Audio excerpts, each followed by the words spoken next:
member of Wild Games Productions.com and D20Radio.com.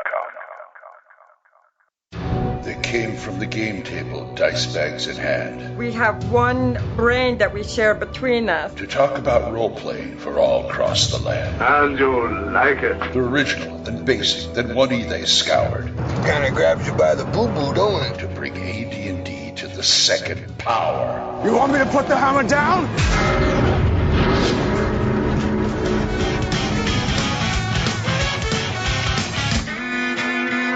Welcome to THACO's Hammer, the best damn AD&D 2nd edition podcast ever.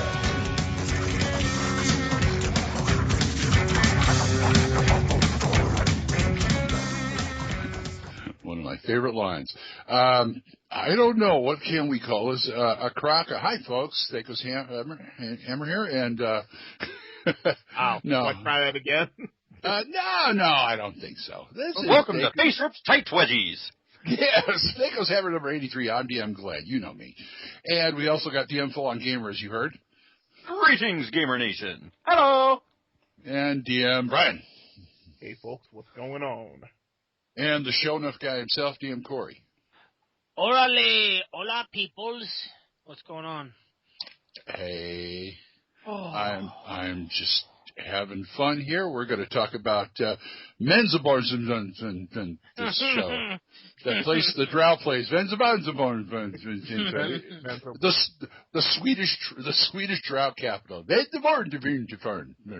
All of the vowels are short except for the yes. O. That's it. Yeah, I just see a Drow. What? All you have to do is think of a bear. Uh-huh. Name Menzo, and a buddy of his named Zan. That's all you have to do. It's Menzo, Bear, and Zan. That's how you say it. It's a bear named Menzo and his buddy Zan. It's Menzo, Bear, and Zan. Oh, I can see it on the throne, a female Drow version of the Swedish Chef now. Oh God! We go get about the spider there over there, Bork. I always thought it was like Underdark Boston. Menzo Brands and. Until they started getting to the ritual sacrifice, I was wild. So yeah, we down on Menzo, Bear, and Zan. It was wicked, Dak. Hey, I'm only here for the sacrifice. I'm only here for the sacrifice. Shut up, it'll come. Anyway, let's do hits and crits. What are you doing tonight? I don't know. What are you doing tonight? The burlesque, Louis' paradise, miserable and lonely and stupid. What am I, crazy or something? I got something good here. What am I hanging around with you guys for? Hits and crits. Hits and crits. Yeah. Well, hey, Brian, what you been doing this week? Oh, not too much. Just been doing campaign work and it's slowly going through the edit for Session 9 of Hammers of the Duchy. And aside from that, in between massive sessions of Marvel Heroes, of course. Oh yes, of course. Mm-hmm. I have to admit, they got the Gazillion Entertainment, Unreal Games. They got this absolutely right. It is so much fun. Even just wandering around from place to place, not even fighting anybody, and just listening to the interactions between, say, like Spider-Man and Ms. Marvel. She'll go past him and she'll say, Peter, I think I get the feeling that you were beat up a lot in high school. And things like that. It's hilarious. I love it. Yeah, and Wolverine this session will be played by Leroy Jenkins. That'd be interesting. Yes, it would. Mm-hmm. Wasn't my fault. Wasn't my fault, Bob. Yeah. Hey, Phil, what you been up to? Army stuff, right? Oh, yeah, Army stuff. Army and motorcycle stuff? Too icy for motorcycle stuff here, but I will be doing some more riding in the weeks to come, so things will get a little hairy. Other than that, it's took the opportunity to reforge my way through all the alcoholicisms I have on the Old Republic, and we should be gearing up for another Bounty Hunter week in the next week or two. Bounty Hunter week? How many of those you got? They happen every month. They have Bounty Hunter week every month. No, how many Bounty Hunters do you have? That's the thing. Everybody can be a Bounty Hunter that week. Oh, you can go out and You can take out bounties, whether you're a Sith or a Jedi or a Trooper or anything. You don't have to be the bounty hunter class. It's Right. like, hey. I'm asking you, how many characters that are bounty hunters do you have? Yes. I think he's saying all of them. Okay. Yes, because that's how you work the economy of having everybody do something to contribute together, because you can only do like 5. Each character can only do a single bounty a day until you accumulate 5 completed bounties, and then you can do a kingpin bounty. So usually that means that's your week. Unless you have lots of characters who can like do 5 a day across a bunch of characters, share their bounties, and then go after a kingpin and do that all week long. Hey guys, he doesn't work the system, does he? No. Oh, not even close. Networking. And merchandising. Is that what they're calling it now? Okay. What about you, Corey? How's that game going? What game? Well, don't you have a game going on? Oh, my D&D game, yeah. Yes. Yeah, I had to set everybody down, and because of the snow that we all had, if those listening, my game is on Sunday. Sunday night we had a little bit of a storm here. The cold front came in, and essentially 3 or 4 people said they're not coming, so I didn't get to talk to the whole crew, but I'll set them all down, and I actually put a big box of Snickers candy bars on the table. Oh. And I told them all they're being divas, and when they get a little hungry, they act like divas, and they need to take a Snickers. And essentially told them all that I'm tired of getting them to push them into changing the way they game to play my game, since I do all the work for the game. So I said, from now on, you're going to play at my table the way I'd like you to play, and if you can't play that way, or you're not built for this version of D&D, you're welcome to seek your enjoyment elsewhere. I set them all down and told them, you play Pathfinder usually. You've joined my game because we work together. If you don't like the way I set my rules up and expect you to play, you're welcome to go and play Pathfinder somewhere else. You, Mr. I got 2 guys at the table who are all first edition hardcore rule guys. You guys like first edition. Second edition isn't that much different, but you always want to pull up the first edition books. If you don't like playing second edition, go find a first edition group to go with.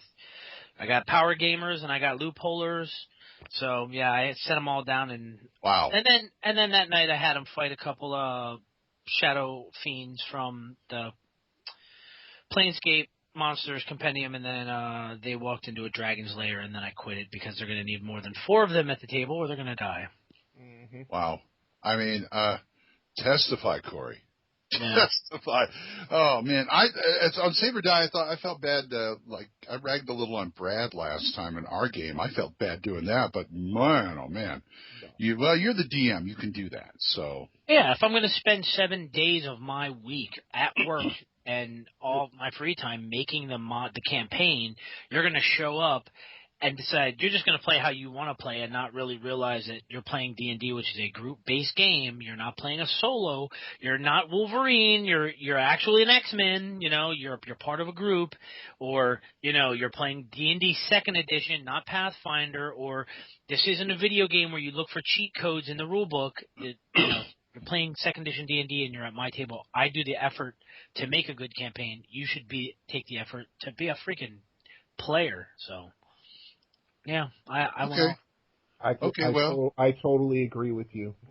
It's when you invest that much time into running a game, and then you basically have your plans crapped all over because 2 players are fighting, 2 people are doing sniping at the edition that you run, and you got 2 more sniping from the other side. They're giving you metagame problems rather than game problems. Right, correct. And when I have 2 people argue and have an argument at the table, and the one person who came late gets into an argument because of his bad attitude, his bad mood, and then is at the table for 45 minutes and then packs up and then promptly leaves my table because of this other person, and they get into a arguing match at the table, and then the whole adventure dies for the night. Yeah, the next week, which was this week, you're damn right I'm going to say something. Mm-hmm. Yeah, okay, well, that's your prerogative. Your prerogative. Yep. Did they enjoy the game? Yeah, until they realized that they weren't fighting normal shadows, and they were wondering what the shadow sculptures were, because shadow fiends. And then they were wondering why they were carrying gems, and when the one wizard died, because he's a new player, and he went, oh, look, a big pile of dirt. I'm going to go dig in the dirt because I casted Detect Magic, and something in the dirt pile glowed. They didn't realize looking at the ceiling, there were shadows up on the ceiling. Come down, killed him, put a gem on his head to suck his soul in, because his soul gem. So the Dwarven fighter walks up and goes, oh, looks like it sucked his soul in. I'm going to crush the gem, and smashes the gem, thereby killing the player. Permanently. Yeah, it was, they're like, you know what, I don't think we're ready for a dragon. Let's hold off.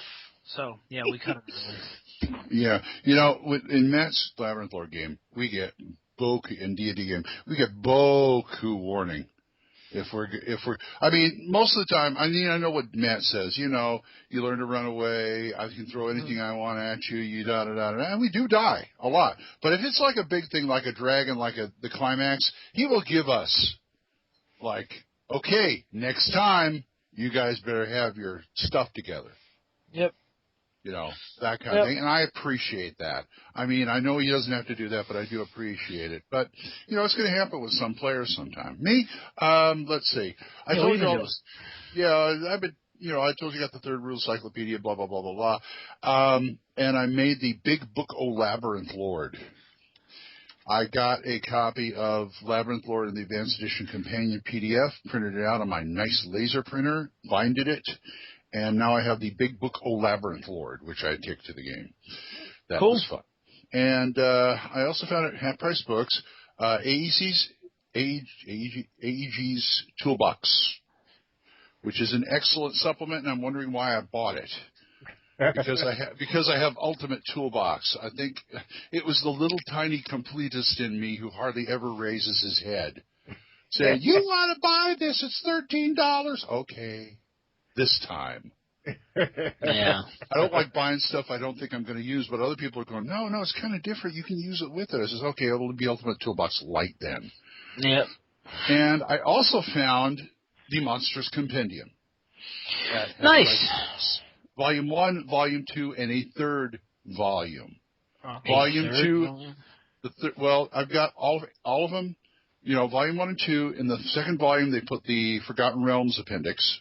Mm-hmm. And the other ones have the Outer Planes appendix, Dragonlance, Greyhawk, and Fiend Folio. Mystara? Yep. Yeah. No, I've already got the Mystara supplement for the Monsters manual. So and they came, and it's like, they were beautiful. They were all, get this, they were all page protected. Yeah, you have to do that. I know, but my jaw dropped. Like, they're still page protected? Whoa. Yeah, I learned the hard way on that. They even put monsters in there from a campaign called Skyfire, which I never heard before. I had to look it up when you posted that on Facebook. I was like, I never heard of that either. I got to go look that up. Yeah. What did you find anything on it? No. But I'm going to be like pulling those monsters out and reading them, see if there's any stuff I can use or pass along to Matt. I'm such a masochist. Yeah, you are. He comes from an ancient copyrighted setting that went under due to the lawyers after Robotech sued them. Robotech? Skyfire, Robotech. I got it. Yeah, they look Transformers. Yeah, but they look. I mean, they're beautiful. It's Gnomeworks. It's Gnomeworks. Is that what it is? Really ambitious Gnomeworks. Ah, okay. But I'm sure there's some stuff we can use in there. I'll have to. If anybody knows about Skyfire, write us, THACOShammer@gmail.com or call us or something and tell me what it's all about, where I can find a copy, or just like rip off a copy. And hey, I'm doing searches right now. Oh, I know. I've got Database Brian in the loop here doing his thing. Hey, my Google foo is strong, my friend. Okay, fine. I also wanted to make another shout out to Alex Bates. Hey, Alex, forgeofice.com. He's going to be sending me some more Crown Royal bags, and this time he's going to give me a saber-toothed tiger rug. Nice. Awesome. Oh, yeah, speaking of the update for that. Wait. He's also got planned a basilisk rug and a, what is it? with the panther with things. A displacer beast rug. That would be awesome. That is cool. I want to see those when he gets through with those. Now, what were you saying, Corey? I said that I have the 3 non-slee stacks. The not slee stacks. For copyright reasons, they are not slee stacks. I have them fully painted. I'll get pictures up on our site for them. And I have the owlbear rug. Yeah. I have that primed and base coated. I've just been busy with, doing somebody's stuff. artwork. Yeah. So, right. But those look great, and I'm dying to see that rug, man. Yep. But get the sleeve stacks up there. We want to see them. And Alex, we're going to be getting them up soon. And thank you for everything. We appreciate it.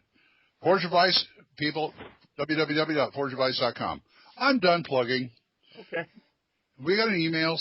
Yes, we have emails.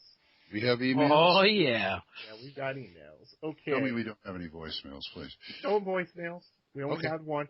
Speaking Well, of that, Kojo, where are you? We haven't heard hide nor hair of you since you've been on the show.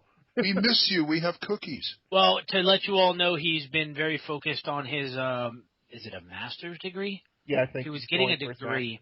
Well, no, he got it, and he's been anxiously waiting for the paperwork, and he's been dealing and focusing with getting all the paperwork done and for all that. But I know that much. But I got my buddy Jim Cook to send in an email.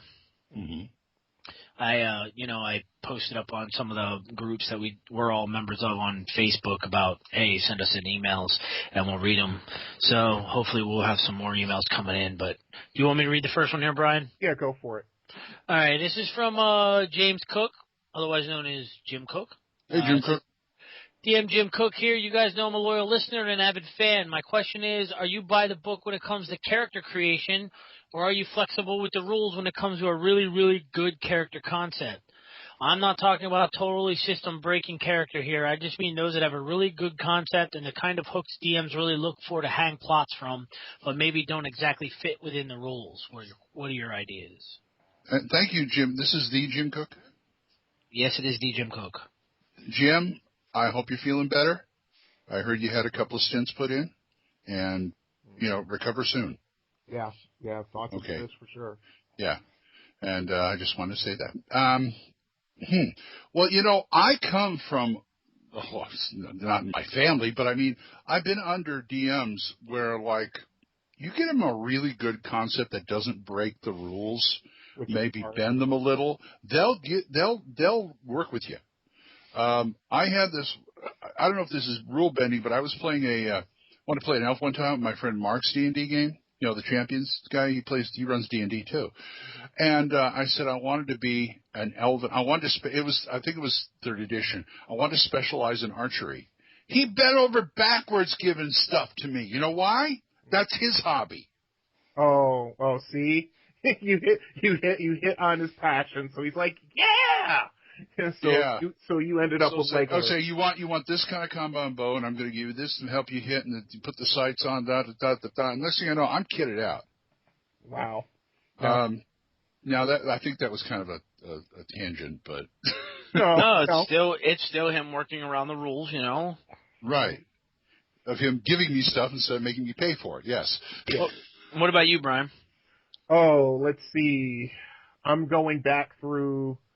The only character I think that I really allowed for and I had to kind of shape the rules a little bit for was a friend of mine who was playing in a game with my ex-roommate. I thought you were going to say full-on's character in our game. No, actually that was easy. That's the way I normally do it. It's like, yeah, you have a concept, okay, let's put it this way. If you can qualify for the class that you want and go with that, I don't have a problem with it. As long as you're not trying to game the system, because that's when, things just tend to kind of gravitate towards you a little bit. The last one was, oh God, I have to remember this. She had a half human, half drow, which I had to kind of, do a couple of things with, but she ended up being half human, half drow ranger, which was interesting.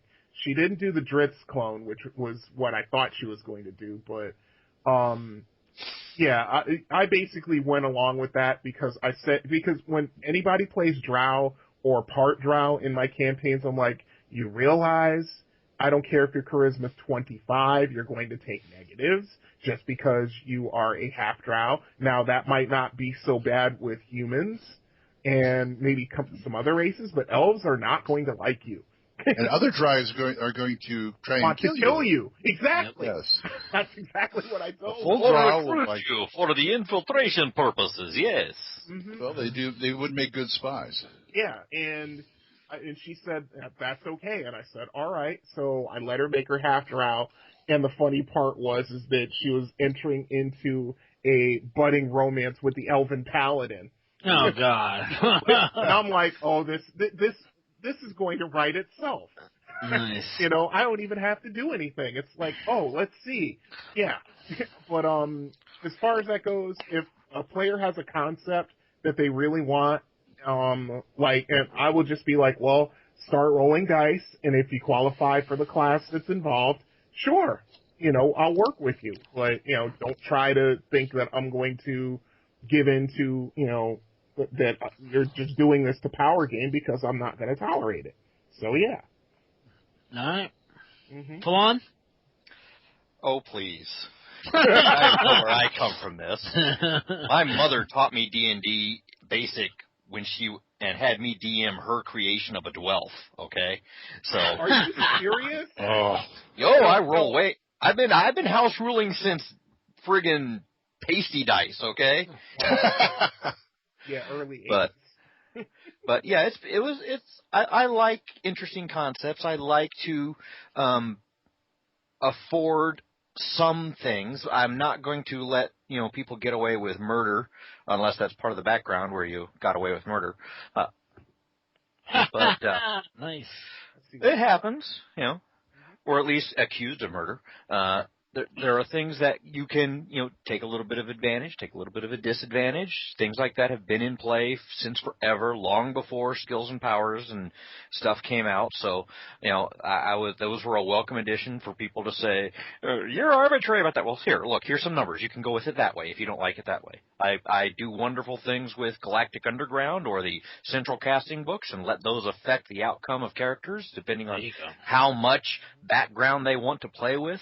The short and nasty 3 rolls, the quick and dirty 10, or the full bore, the entire book.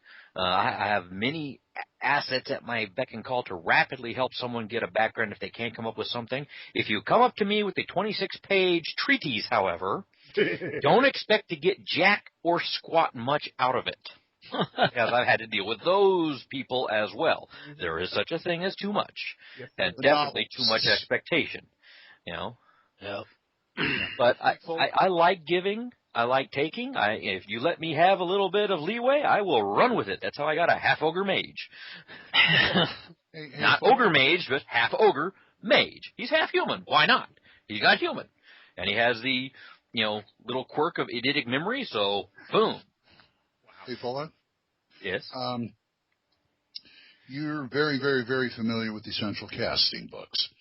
Yes. Do you have any tips and tricks you could write up and put on OSR Gaming about how to use those? You were talking about your quick and dirty 10, all that. Well, those are other books.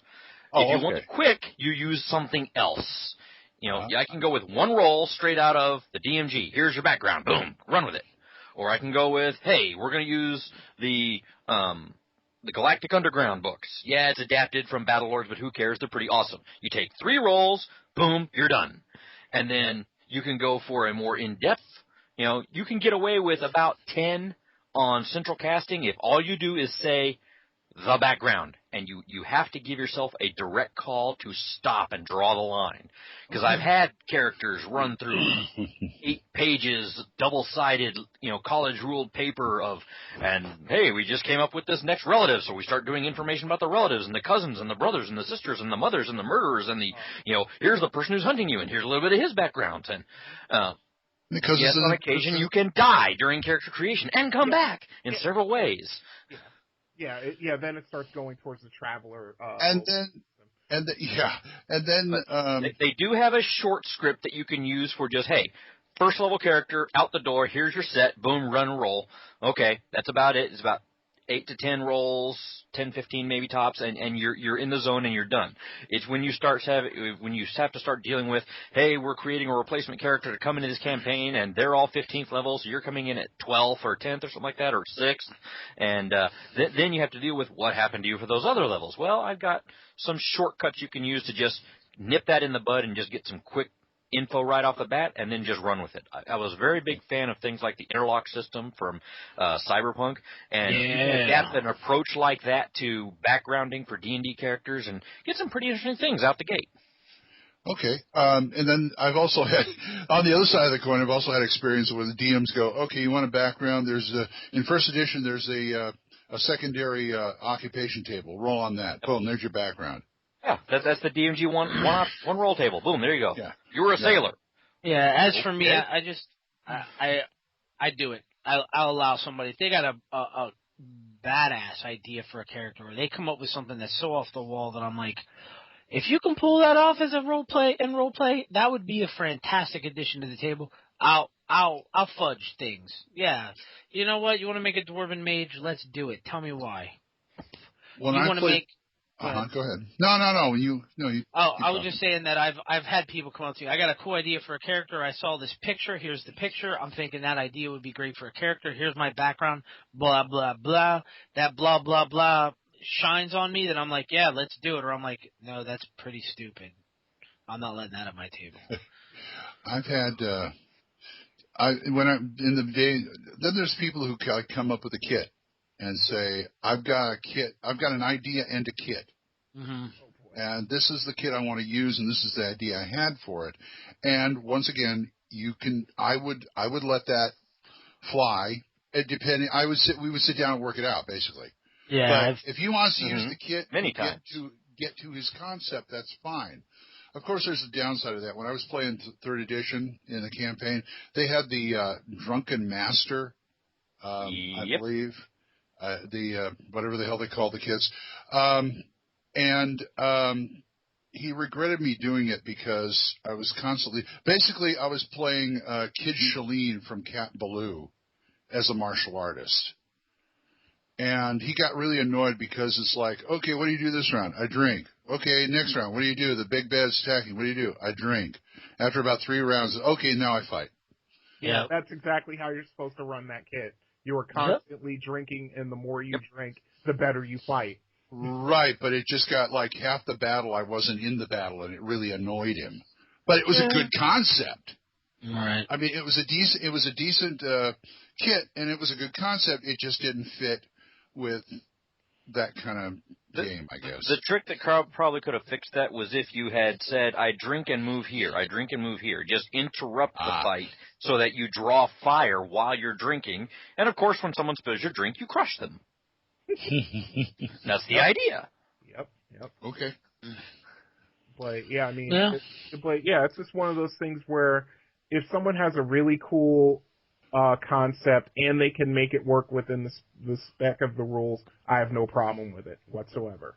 But but you have to watch out for those who are constantly looking to just get their own advantages within the system, and they're not even trying to hide the fact that they're trying to do it. Yeah, I mean, I've seen so many players try to have a neat concept, which is just them gaming the system. Yep. Yeah. So, yeah. And so, well, thank you, Jim. And I'm sure you, me, and Full On are the only ones who got the Kid Shalene reference. Anyway, on to the next one. I just haven't seen Cat Ballou, seen it from the beginning in a very long time. The Lee Marvin character. Yes. Okay. Mm-hmm. Okay, this one is from Tyler. Yep, whippersnappers. All right. Hi, Tyler. Okay. Hi, Ty. All right, he says, hey, guys, I've been out of gaming for almost 20 years, and I'm getting back into it. Yeah, which is good. I'm running 2E because I still have the books from back in the day and am not familiar with any of the other editions. Since I can't find enough people to play in my area to play 2E, I'm using Roll20. Hell yeah. Good move. That's what we use for Hammers of the Duchy. Let's see. Anyway, I was just running my group through the module N1 against the Cult of the Reptile God. It's actually a good module, although it has its drawbacks. Okay, so I modified it a little and took out most of the second level of the dungeon and replaced the Naga with a Lamian Noble. Wow. Yeah, Lamian Noble, 13 hit dice, with spells. Yeah, I'm like, geez, talk about out of the frying pan into the fire.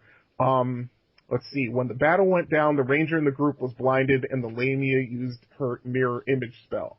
Since the ranger could not see and he was using his hearing to try to figure out where the attack with the -4 penalty for fighting blind, and he's trying to use it to figure out where the link was to attack. Yeah. My question is, do the mirror images of the caster generate sound or not? I played it as if they didn't, but they always made the ranger attack last to keep the players guessing which was the real one, and then shuffle the real one after each round. Any help in this case, if it comes up in the future, would be appreciated. I really enjoy the podcast. Keep up the good work. Thanks, Tyler. You did good, Tyler. I would go with correct, that. That is why it is a visual illusion and not an audible illusion. Yep. Your image goes up, darkness goes up. Screw you. Yeah. Well, yeah, exactly. Because if the Lamia put up the darkness, then, I think you as the DM kind of overthought it a little bit because you just negated the mirror image. And I think he pretty much did this absolutely right. Because mirror image is only a second level spell, which means low power. It's not going to be auditory. Now, if someone wanted to use like a greater mirror image spell, would say like 4th or 5th level, where it basically is auditory and everything like that, that's or awesome. A combined spell with an audible glamber, worked into it as well, and you're concentrating on both at the same time, so you maintain a visual and an audio illusion together. That's how you make those things merge. It takes multicasting. And it's so much stress on the caster that all of a sudden the image starts sounding like a dubbed Italian sword and sandal movie. Oh my God! or a Japanese dub, like something on a Speed Racer. Wow. Well, in my opinion, yeah, you are correct. You went the right route. That it would negate it. His blindness would negate the mirror image. But mirror image, these things don't pop all over the room. This isn't Red Sonja, the Galadriel, making copies of herself or whatever, or Zod, making copies of himself.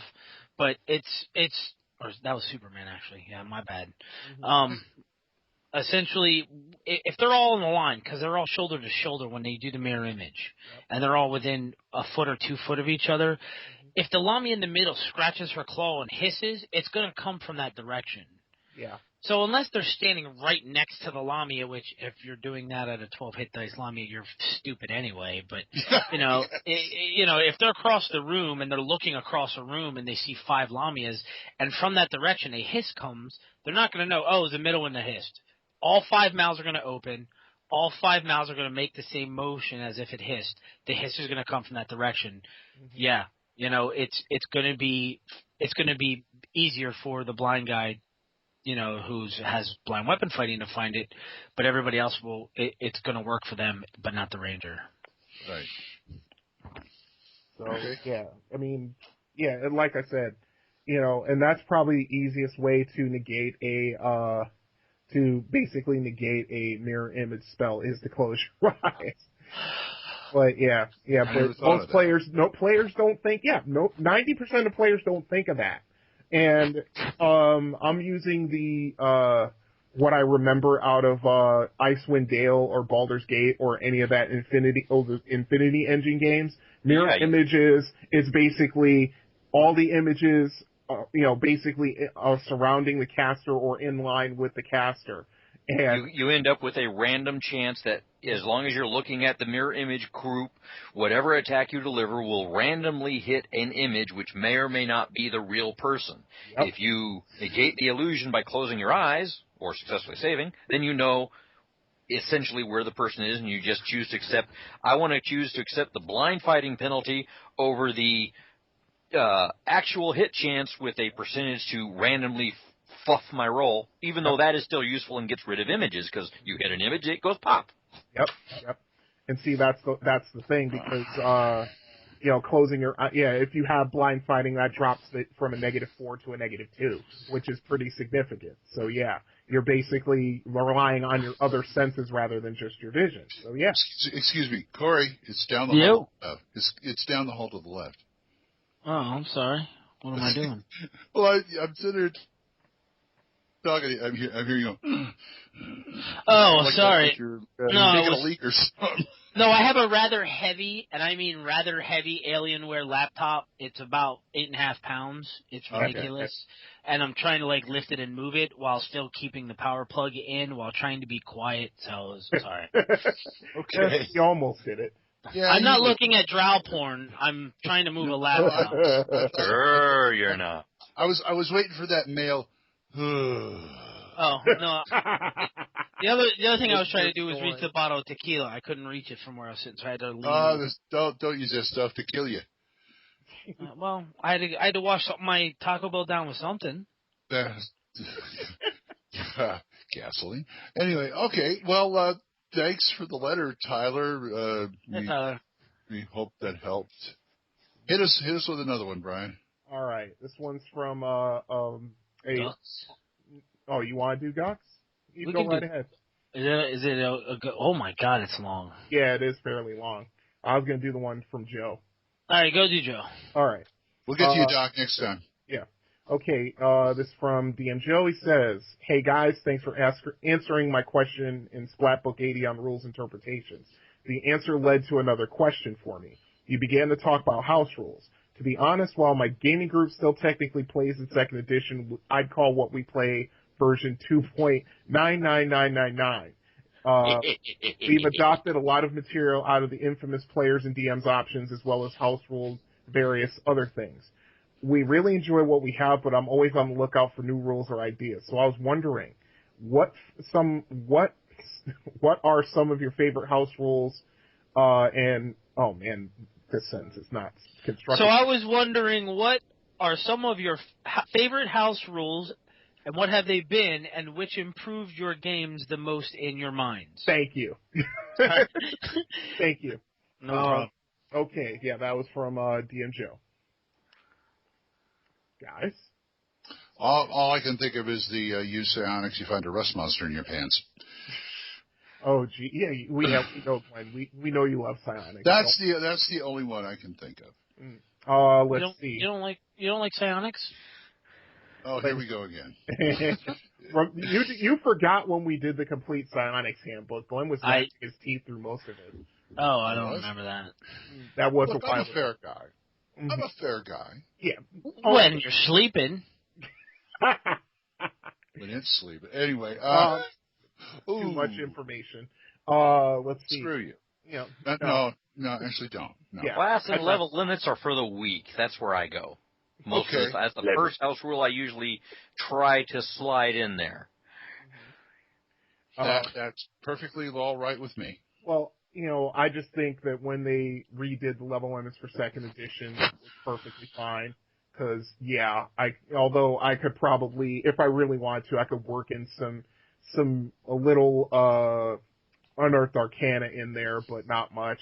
Like, certain classes should be unlimited in their progressions in certain classes. Like, dwarves should be unlimited as fighters, elves unlimited as mages, and so forth. But if I wanted to classify or codify my campaign, I'd say it's probably like 2.6 between what I use from the infamous black option books and my own house rules. But hey, it works. One of my friends Mark's favorite sayings was, his house rule is evil is the province of the DM. Mm-hmm. Period. Yeah. Well, go ahead. I was going to say, as far as my house rules, I'm with full-on level limits right out the window. My opinion, you have a human in medieval times, in the Dark Ages, level technology, healthcare system, vaccinations. your average lifespan's 45 years. You're old. If you hit 45, you're old. Now, add in monsters, add in beholders, add in troglodytes, add in orcs. Now you're talking in the 27, 28 range. So you're going to tell me that they're going to be able to level farther than an elf would? You're crazy. An elf that lives 300 years on average, 500 years on average, 3,000 if you go on certain other campaigns. But anyway. They contradict themselves with all those things like, oh, yeah, they can't really focus, they're flighty and all that, but, oh, look at the grudges they hold. Forever. Yeah, plus one versus orcs. Exactly. Which that's my first one that goes right out the window. I throw that out the window. Secondly, if the whole dwarves can't master magic thing and elves are better mages than fighters, I find all the racial requirements for certain things. It's funny that you take first edition to second edition and there's differences. Paladins can only be human. Humans can only be paladins. Oh, wait a minute. They just brought out the Book of Paladins and they actually have the sheriff for the halflings, the forge later for the dwarves. And, it's like, wait a minute. Hold on. So now you're willing to give some up, but yet you still have these dumb rules about level requirement? I'm like, no. You want to be a halfling, you want to be a gnome fighter or a gnome thief? Do it. You want to be a gnome fighter? Paladin. I got no problem with it as long as you can give me a good story behind it. You're a dwarven mage or you're a dwarven doodad. All right, awesome. Tell me how you became a dwarven doodad. And if it comes up a good idea, then it's in. Other house rules I have, I give more proficiencies because I like people using proficiencies because I believe that they help the game, especially non-combat related. They really help the role play ability and letting people interact when they're in town doing mundane crap. Yeah. Other thing, high house rule is I don't know what else do I house. I don't know. Anyways, something about you said something about another one I do is the other one I do is the hit points. I let you have more than -10 if your con adjustment lets you have it, but less than -10 if your con doesn't let you have it. Oh, nice. Very nice. You're feeble and you got an 8 con, suck it. You might die sooner than someone else. If you got Mr. Mongo friggin' I read every book and manual there is and spent the 10 extra wishes, and you're sitting there at, yeah, man, I can go to -14 and I'm still swinging. Okay. Yeah, good luck. That's a nice trick to have for your 3-trick pony. Now go beat on things, please.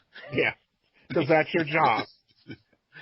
But yeah, I mean, it's as far as I'm concerned, it's like, let's see, I've changed the way characters are generated. I've changed the way spells function. I've completely redone proficiencies just so that you don't have 17s and 18s on your proficiency checks right off the bat, and so forth and so on. But it's one of these things where, I haven't run into a game yet, and I don't care what anybody on the message board says, I haven't run into a game yet that hasn't been house ruled. That's right. And and everybody's like, oh, I'll run my game by the book, eat me, okay? Yeah. Because sooner or later you're going to find that one particular game mechanic, doesn't do your gaming group or the game itself justice. If nothing else, someone's going to ask you to do something with something that isn't in print, and oh no, you have to interpret something as a DM. How does this spell interact with this environment or this spell? What are these? This circumstance is new. Okay. What's up, Glenn? Well, there's a dark side of that too. When I was starting gaming, I would come up to these old grogs, and they said they were going to run D&D or whatever, and it's always like, yeah, they got their house rules, but it's like to the nth degree. Because they've been playing 10 years, 15 years, I do a version of D&D, blah, blah, blah, and use this, that, and the other thing. And basically what they were coming down to is, what I say goes. Yeah. There's no house rule. I mean, they do some weird. I felt like I was talking to Weird Pete, or the comic book guy from The Simpsons. Yeah. That kind of thing. You will not do this. You will do that, and they'll start like this, like, screw you. I'm going to play somewhere else. Well, yeah. Those are the DMs who are more interested in running what they think should happen rather than running something that their players will enjoy and maybe want to come back next week. Hey, we just had that discussion about that's what I just said to my players. Now I'm all hurt. Oh, I'm sorry, butthurt. Sorry. Yeah, I'm all butthurt. You know, they house rule it up their anal vortex, and nobody enjoys themselves, or at least, well, they do. That's what he says they do. I mean, my players enjoy. To defend the angry grogs, though, if you're not like it, like for example, the angry grog you dealt with that did that to you, what did you do? You said, "Screw it, I'm going to go find another game," and he's okay with it. Mm-hmm. So you know, like I told my players yesterday, you don't like the game that I'm running. There's other DMs in the sea. Mm-hmm. Yeah, there is. Not go looking for them. Yeah, I just hate that attitude. That's all. I mean, yeah, house rule it. I mean, that's okay. That's what it's there for. House rule it. I mean, second edition basically gave the green light to house ruling. I'm not saying house ruling didn't exist before second edition, but at least Steve Winter and Zeb Cook and all these other guys who did like Sage Advice and Dragon Magazine back in the day say, hey, look, if there's something about the game you don't particularly like or you think could work better with something you come up with, go for it. Uh-huh. I mean, I hate to say it like this because I know some people who worship at the altar of Gygax are going to be pissed, but screw 'em. Exactly. But the whole thing was, it took Gary Gygax quite a while before he actually came out and said that. Before he changed his tune in, I would probably say sometime in the 90s. Before then, it was sort of like, because, first edition was his baby, but once he was kind of on the outside with TSR after he got, ousted, and that's a whole nother story that we've already addressed, that's when he sort of started changing his tune, so to speak. Before he wouldn't say too much on changing the game. And then once things changed for him, then he's like, yeah, it's your game, it's your world, change it how you want. I don't care. And folks, if you want to see an example of a bad house ruling GM, watch the movie Zero Charisma. There you go. Yeah. It's on Amazon. Go find it. You can rent it and watch it. I think Joseph was looking mainly for ideas.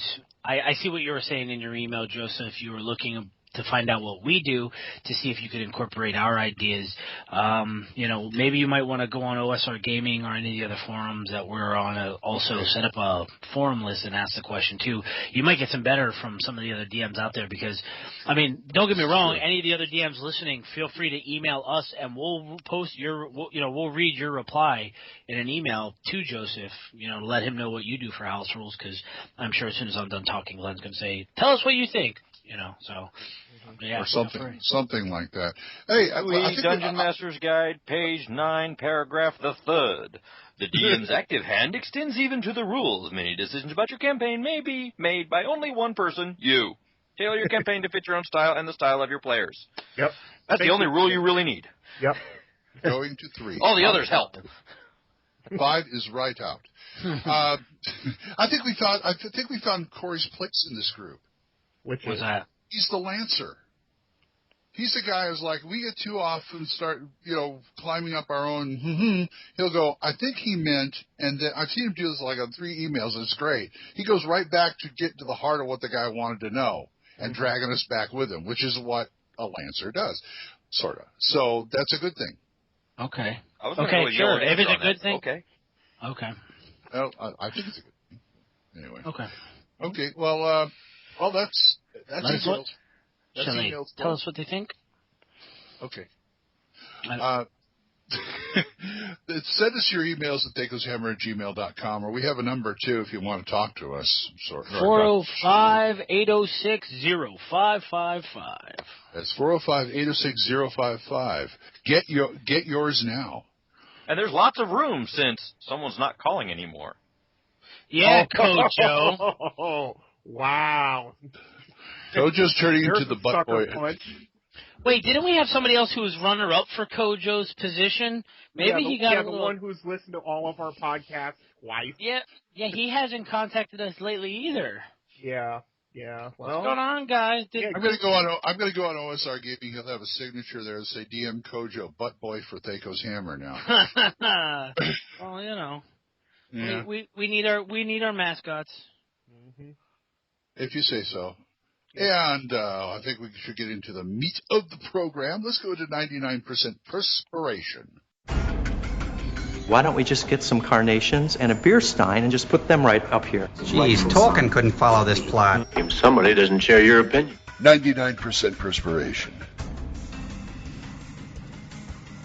99% perspiration. Now, somebody in this group found an interesting little article in Dragon Magazine number 267 called Alternate Underdarks. Sure. Where the Forgotten Realms Underdark just won't do. Yeah, when you really want to take the Underdark and kind of either turn it 90 degrees or 180 degrees or completely just flip it on its head, yes. Like my little Underdark, Shelob is magic.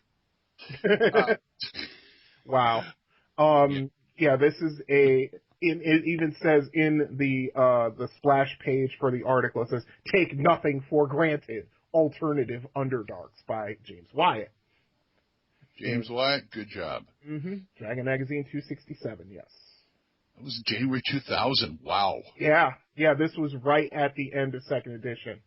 It was, I think third edition came out, I think in like April of 2000 or something like that. Somewhere. Uh-huh.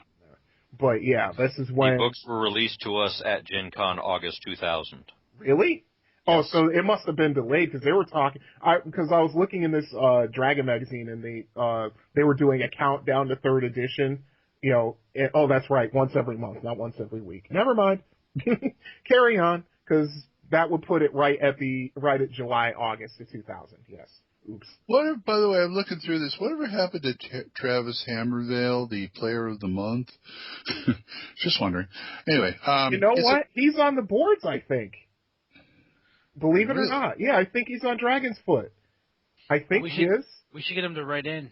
Yeah, definitely. I'll message him on Dragon's Foot, see if he wants to, contribute in some way.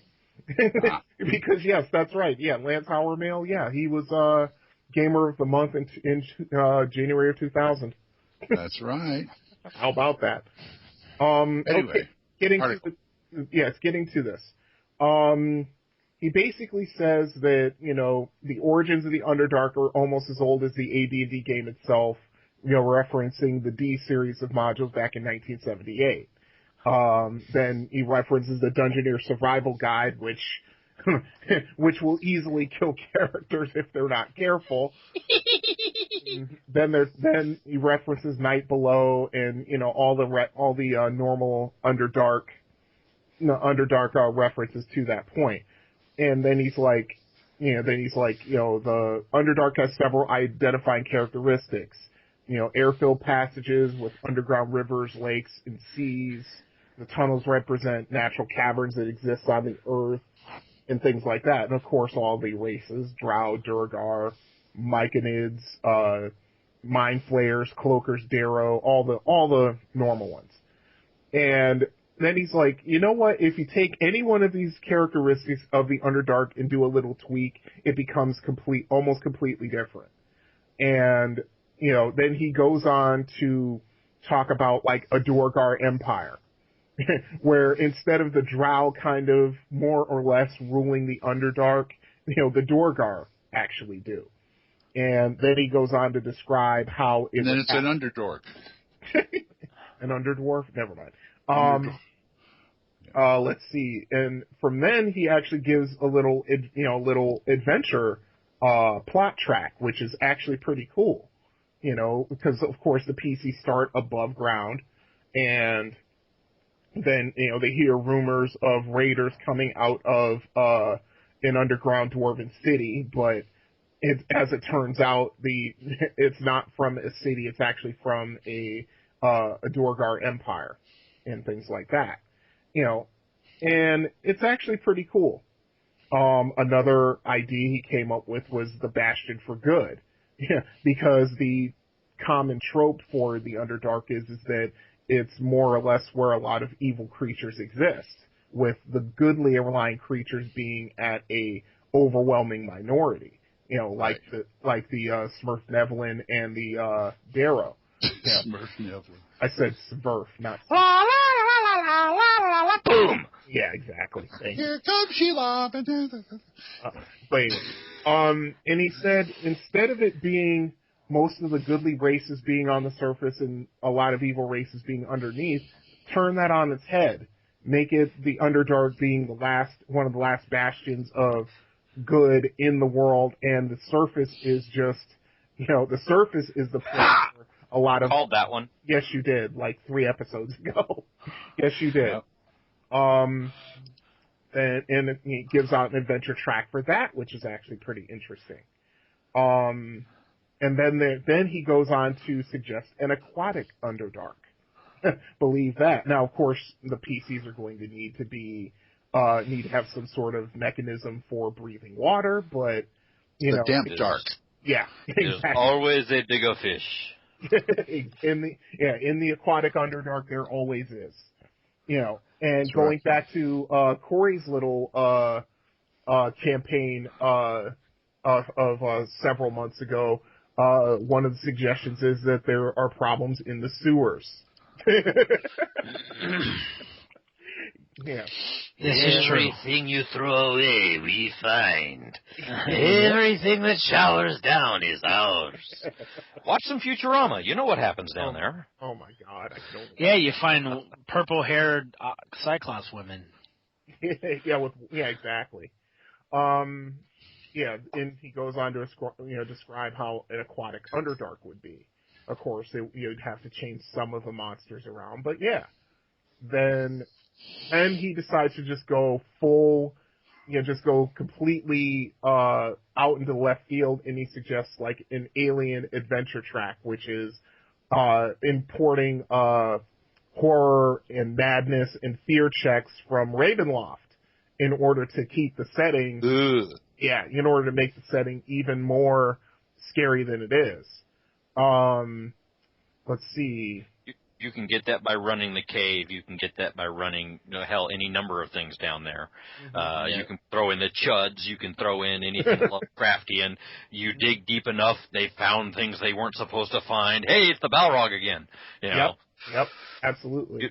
If you dig deep enough, hey, you just cast plane shift. Yeah, and then the next thing you know, you're really in, If you dig it, they will emerge. Yeah, exactly. They will come out from the hole that you just dug. It's true. That's right. He Yep. mentioned Night Below. What a great place to experiment with an alternate Underdark. Yeah, imagine that. Tell us about it, Full On. What? You can do interesting things with it. You can one is you tie in the map layout of Night Below's Underdark region to whatever your chosen game world is. There are places you can easily fit it into Mystara or the Forgotten Realms, and they have coinciding geographical references, or you can invent your own. You can insert it into your own world. You can figure out how to do Night Below Ravenloft. I'd play that. Of course. I would have so much fun playing that. I am not surprised that you would. And there's other things you can do too. When you start converting the Underdark, you can go. It's a gravity neutral zone. The whole planet is hollow. You can go from one side of the planet to the other, straight through the center, and you can have a zone where it's zero gravity because you've gone too deep. You can have areas where you can do a Hollow World thing. Before Hollow World did it, you can do it in manageable, tolerable chunks of Hollow World instead of the Hollow World. Yeah, exactly. You know how you have? Get this. You know how you have the yawning portal to get to Undermountain? Yes. In Skullport, there's another yawning portal. Oh. And that goes into whatever Underdark you want to. Oh, so you got to go into the Underdark to get to the other Underdark. Exactly. In the middle of the great cataclysmic sea of Kryn, there's the Maelstrom, and who knows where that sucks down to. In the middle of the friggin' seas of Azeroth, you've got another great swirling storm vortex that goes down to interesting places. Mm-hmm. Yep. Yeah, God only knows where the Maelstrom of Istar goes to, because to Kryn. So they have Kenders and Kobolds together? Yeah, well, that's where Kenders end up. Anyway, moving around. I don't want a mating. Yeah, you can't stop it, unfortunately. once they figure it out. Yeah. Ken Bolds. Ken Olds. Oh God, now you want to think about it. But yeah, I mean, if you're looking for something to kind of just, if your players are just like, oh, we're going to the Underdark, oh boy, we got to deal with Drow, we got to deal with this, we got to deal with that, we got to deal with the other thing. No, this article, if you read it and do a little bit of homework yourself, you can create an Underdark that either they're going to like or they're going to fear, and sometimes both. It's a nice little. It could be the wonderful place that the light and airy Fae retreated to when the surface lands were swamped by hairy, smelly ape people and their orky buddies. Yeah, that's something that could happen. What if it was? What if it was an underswamp? I don't see why not. It would be very interesting to see. Drow and everything drains down. The deeper you go, the wetter it gets. Okay, guys, save. Save. We're starting the brainstorm already. Let's save. Okay. I was just thinking of like drow and lizard men working together. Anyway. What about crypt things? Yeah. What about what? Crypt thing? No, we put them in a crypt. Yeah, they're in crypts. I think we covered that. Okay. Yeah. Oh man. Anyway. I get to teleport you. Or you're going to my Underdark. Boom. Yeah. There's no dark elves. There's no dark elves. There's no Duragar. There's no gnomes. You know what there is? Beholders and grow. Here's something you could do. With instead of the old trope of you go into the Underdark and teleport doesn't work anymore. Flip that on its head. The deeper you go, the overcharge starts kicking into your teleport magics, so that people want to go deep through the hazards to get there for the advantage of far travel. Interesting. Very interesting. But like I said, we're kicking out ideas. We're not in the right segment. Let's save. Okay, well, there are other alternate Underdarks. Yeah, remember that. Okay, well, we'll end it here then. That was Dragon 267, alternate Underdarks. Check it out if you can, and tell us about it at thacoshammer@gmail.com. Yeah. And now on our way, boo-boo, to Snipe Hunt. If you only had a living brain. What do you think, escaped gorilla? Listen, you're making enough noise to wake up the dead. I don't have to wake him up. He's up. It's time for a Snipe Hunt.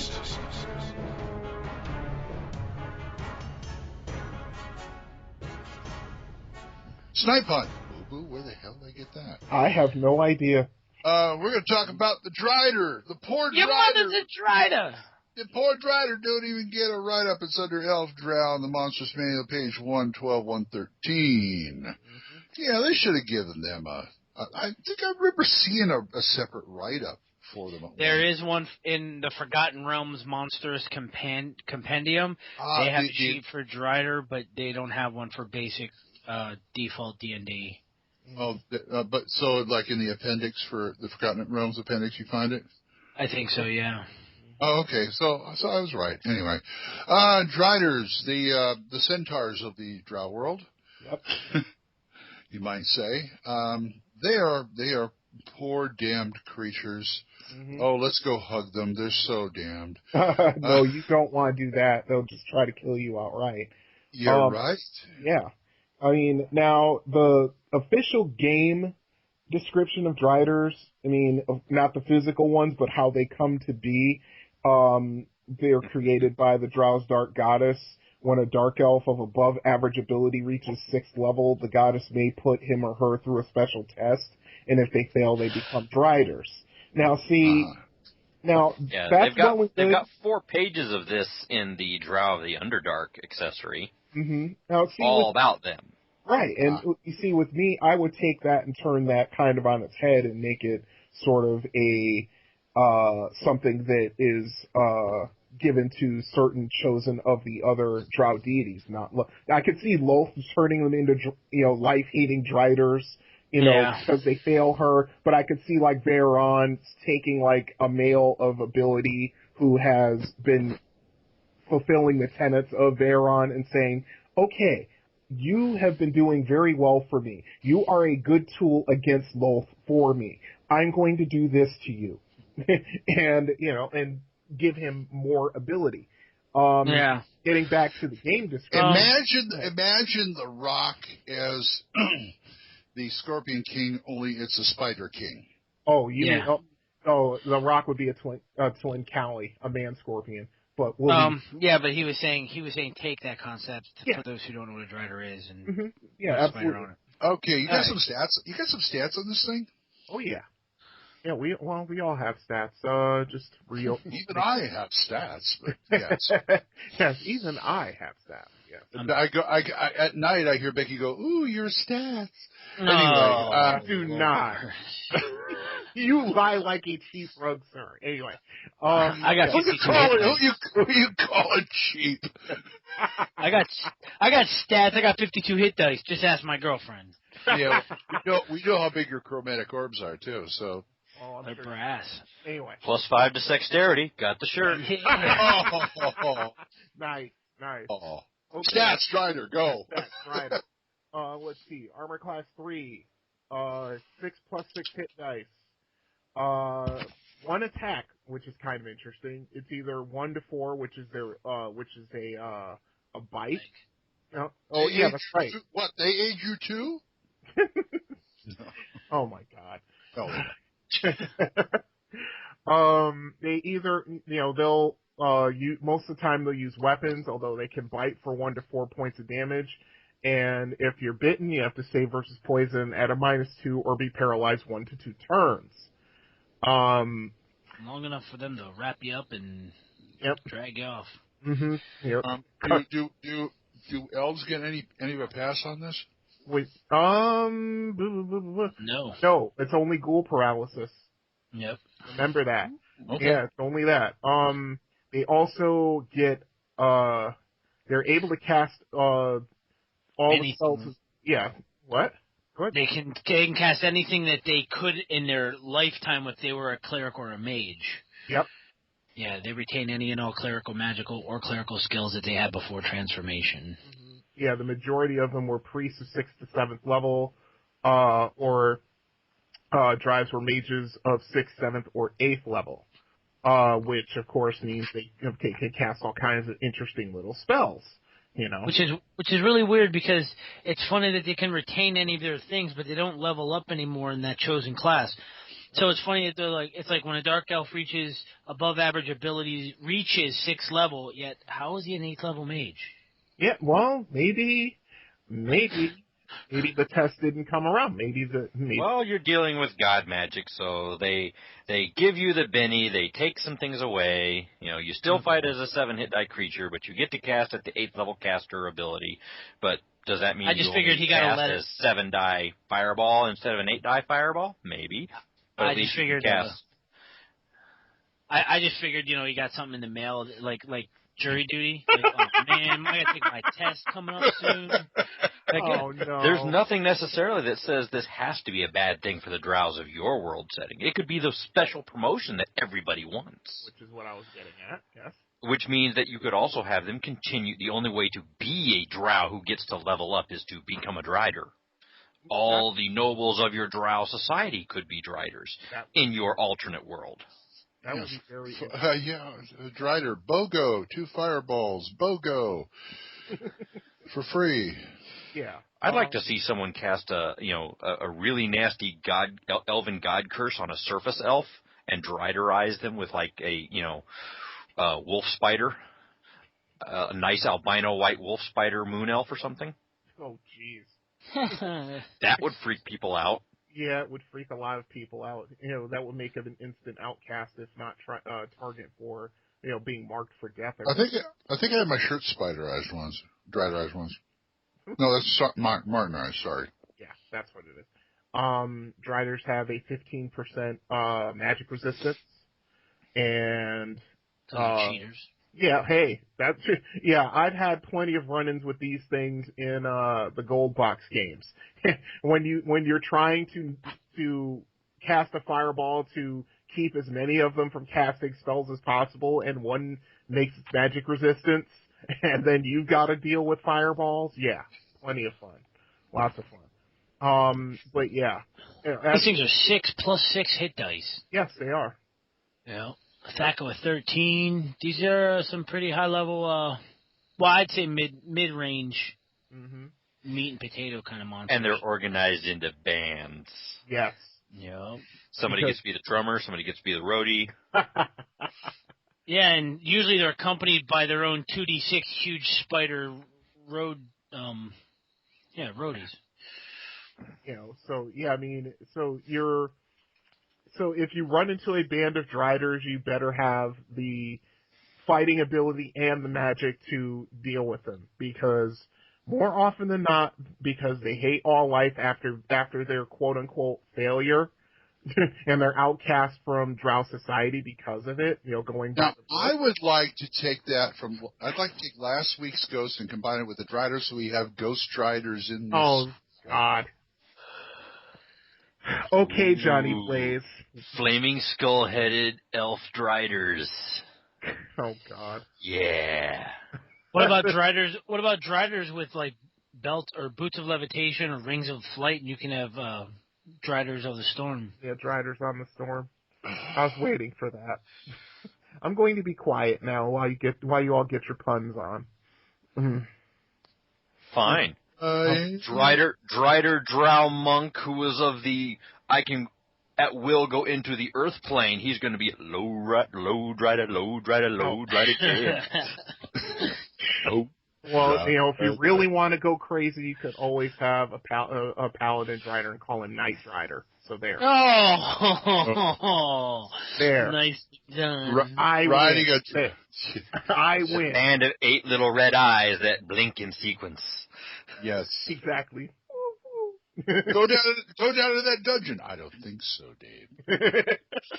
Don't touch Turbo Boost. That's the fly spell.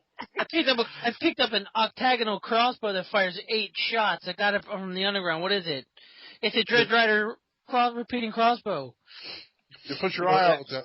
Put your eyes out with that thing. Later on, when he levels up, he gets to upgrade into a Steeder Drider and have Super Pursuit mode. Planer. Michael. Oh wow. Michael, we're not going down there. Yeah, we're not going down there, Mike. Yeah, and the cool thing is, if you do use these in your campaigns, DMs listening, you don't have to just pick tarantulas or black widows as far as the spiders. You can use trapdoor spiders, tarantella Driders, space spiders. Hell, you can even use pedipalp spiders. Give them an extra set of arms. You don't have to just stick with. Give them the hunter spiders or whatever what they were called. Oh, the jungle spiders, the sword spiders. That's what. The jungle spiders.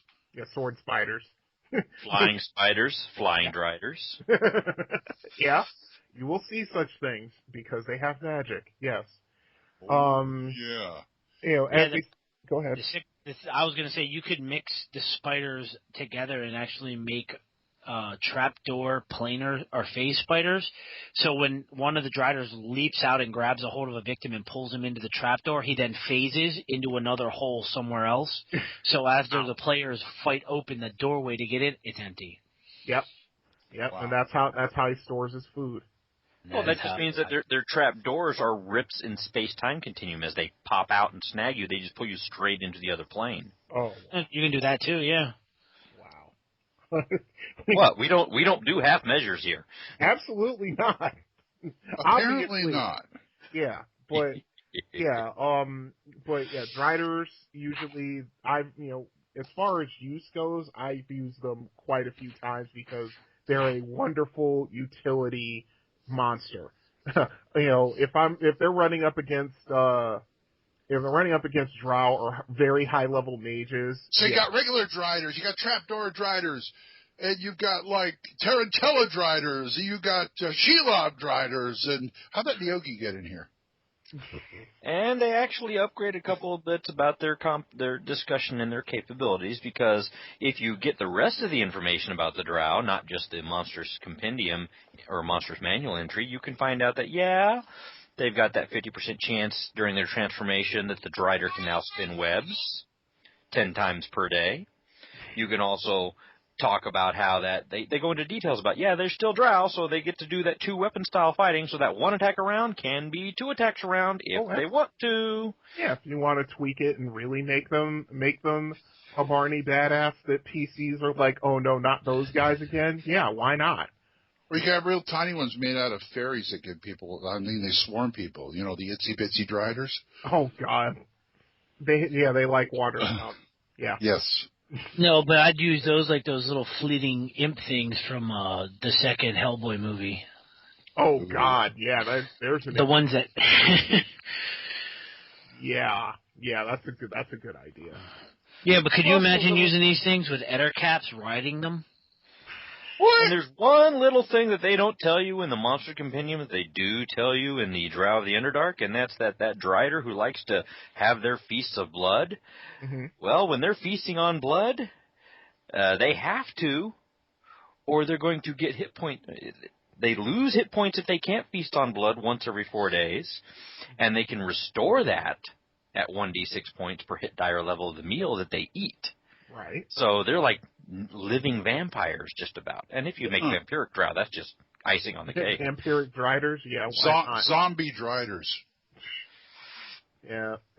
So yeah, I mean, but flights of fancy aside, I mean, I've used these things as mid-level bosses, so to speak.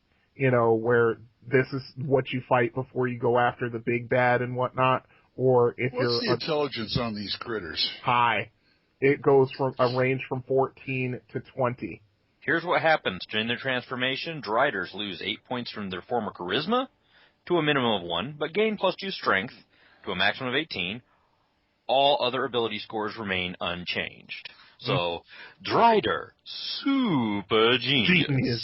Super genius, yes. It's pop. High-level Drow mage fails his test. You now have a high intelligence mage casting Drider. Mm-hmm. Who gets pissed enough to make himself into a Drider Lich. Hey, now we're really getting it. Son of a Dritch. What's the intelligence on these critters again? 14 to 20. Yeah. So, yeah. I've used these. Either chief lichdom. I've used these to create elaborate traps, and they've been down there for a while. They need to trap their food. I've used them en masse to corral my players and get them to move in a direction that they weren't planning on moving, just because I wanted to cause some chaos in the party as far as their direction underground. The big bad in an adventure that runs the Thieves Guild. A Drow Thieves Guild, perhaps. A Drider Thieves, run by a Drider. Because he could be like he's the town's head of the Thieves Guild, but he's also part of the clan of Drow down in the Underdark, and that's their branch in the town. Because their activity cycle is night above ground. Because he's like drinking caves and cities and night above ground. So you have more chances to find Driders out in the world before you even touch the Underdark than you do bands of rampaging Drow. So he's like the regional boss. He can be, yeah. Manager. Sorry, I couldn't help it. But yeah, I mean, the use for these monsters and it, tweaking them aside, if you just ran them by the book, is fairly unlimited as far as I'm concerned. Especially if you take the Drow of the Underdark supplement that Full-On is reading from and you apply it to the actual monster. Then you can create something else. Something completely different. Yeah, I'm telling you, we had a great time going down there in Minzabaranza, and then we took our test. Then we became Maid Drow. I have specifically in a DM campaign DM'd the Driders aligning themselves with the Duragar that were fighting against the Drow city that the Driders were casts from, and they were literally becoming the mounts for the Duragar, and they were becoming rapid response riders for the Duragar that were riding the Driders when they went into battle against the Drow town that snuffed both of them. So, yeah, they can be quite an effective monster. Yes, they can. for sure. Wow, wowzer. Yeah. Yeah, it's like I could try it, or somebody cast Tasha's Controllable laughter. yeah, on somebody, and they run into a drider a bunch of driders, and the leader's like, "What? Do I make you laugh? Am I funny to you? Am I funny? Yeah. Am I a clown?" Yeah. It's Anyway, driders. They're a lot of fun. Tell us about it. THACO'sHammer@gmail.com. Oh, and now very special prices in that particular wing of the bordello. That's right. I don't want to know. Neither do I. The one with the webs, yeah. Okay, time to end our once again, our piece of resistance, the least resistant, is getting out of Dodge. This is it. This is what? If I take one more step, it'll be the farthest away from home I've ever been. Getting out of Dodge. Getting out of Dodge. Bork. Almost. Close. Menzo Bear and Son. Close. There you go. That's Okay. closer. I gotta come up with a Menzo Bear as a monster now. One that sings opera. Anyway, Menzo Brands and box set. Corey, take it away. Please. All right, I'll take it away. Let me get it off the table. Hold on. Oh, you mean actually go with it. We're looking here at number 1083, I believe, the box set. Yep. For Advanced Dungeons & Dragons. It was made in 1992. TSR 9326, Oh, there we 1991. go. There we go. Yeah, it's a box set for the entire city of Menzo Berenzon, the birthplace of Rob Salvatore's baby. Mason Painray. Yeah. Because the fans won't let Driz lie. No. And you know what? It's a cash cow for WotC, and as a business model, it's a damn good model. This box set is awesome. This box set, to me, almost rivals Undermountain 1 and 2 combined. Almost. The maps in here, it's the same way most of the Wizards of the Coast. This is still TSR. This is TSR. This is still one of those types that you get a handful of additionals, not to mention the 2 books full of information. It's got a giant poster of the Menzo Berenzon cover of I guess that's Matron Bonray, and a bunch of drow floating her around on a magic disc in front of a house. It comes with 3 maps of the Underdark. It comes with I want to say the word is isometric, but I'm not sure. An isometric map? Yes. Is it, Yeah. An isometric like three-quarter view. Then it's 3/4 view. It's an isometric map of Menzo Berenzon and night cycling through Narbondal. It's got a legend and a key on it, so it shows you where everything is positioned in town. And if any of you out there have read any of the Dark Elf trilogy, or any of the actual Dark Elf Legacy is what it's called at this point.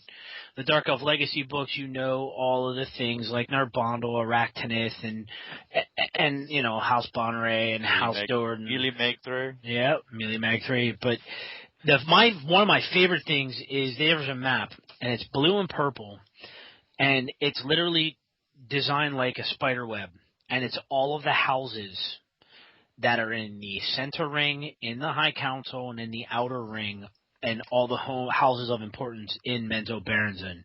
And they even show the house symbols and what their, I think those are the subsequent sub-symbols for the house and what they do, I think. I'm not sure what those other symbols are for. But there's also cards. There's about 15 cards in here I'm holding on to. There's a bunch of NPCs, and these are full 8x10 like card stock. These aren't like when you used to get the Dragonlance ones in first edition where there's like 9 per page that you had to cut to get the separate little cards. I mean, these are full. The front of them are 8x10 glossy pictures, illustrations of the character, and then the whole entire back is nothing more than the character sheet. So it's like a giant drow character sheets of some of the more prolific Dark Elves that are in Menzo Berenzon. There's a battle maze map. that shows a different maze that is down in there. One of the other houses. And then you have the House Do'Urden retrospective, which is containing the collected works of Drizzt Do'Urden. It's a 16-page paperback, like just pamphlet essentially, but it's got Drizzt's abilities and his character sheet. Guinevere's in there, how he feels on friendship, on falsehood. That's for the Drizzt fans. For those who aren't Drizzt fans or just want this for what it is, which is a supplement for Dark Elf City, the two books that come with it, the Book of the Houses and the Book of the City. Book 1 is the City. It is ridiculous, the amount of detail they put in here. This does mesh well with the aforementioned by Full On Gamer, the Dark Elf, or the Drow the Underdark book. It's ridiculous. There's the artwork in it's awesome. I'll get into that when someone asks me about it. But there's spells in here, the priestesses, the magic, and different items that you'd find down in there. The special occasions that the Dark Elves in Menzoberranzan celebrate. How patrols work through the city. The bazaar. There's all the different, like they even get into like stuff like the granary, where Drow keep their grain. I mean, it's literally a description. I mean, I won't go as far as saying it's as detailed as, like, the City of Splendors, Waterdeep. But, well, that's also, I think that's almost been overdone, but yeah. Yeah, but second book is the Book of the Houses. That has all the different houses, the main houses of the Council of 8, 8 being 8 legs of a spider because this town is run by Loth, and all the different underhouses as well. Gives you their symbols, the matron mothers, how many nobles are in the house. So if any of your players are specifically going to Menzoberranzan or you want to make a city, it gives you a nice little template that you can make your own ruling houses if you wish to. These books are awesome. I mean, I like this specifically for some of the spells in here. For me, I've already pulled out and I'm using just elsewhere in the Underdark as far as, you got players that go down and they find a spell book. Well, the spell book's written in a weird elvish dialect that you don't know. I'm going to go find a sage. Oh, he says it's Drow. Oh, I'm going to learn how to speak Drow. Okay. Well, check it out. Now you got some Drow spells, and those spells are available in the back of the first book, right before the magic items and the monsters. So, I mean, it's got enough reference in here for you just to, like I always do, everybody hears me say, pick apart and use the best parts out of it. But it's pretty chock full of everything you'd need to make a Drow city or play right out of Menzoberranzan itself. And I think the deluxe sets come with a little tiny spider. I didn't get the deluxe set. I'm pouting now. Oh, man, you didn't get the spider? Man, no. My hand turned purple when I reached in the box. Oh. Okay. I'm not going to say what I'm thinking, but okay. Anyway, please don't. Yeah, Till I need glasses anyway. So, that's a pretty hefty box. Who wrote this thing? Oh, who do you think wrote it? Of course, Big Ed.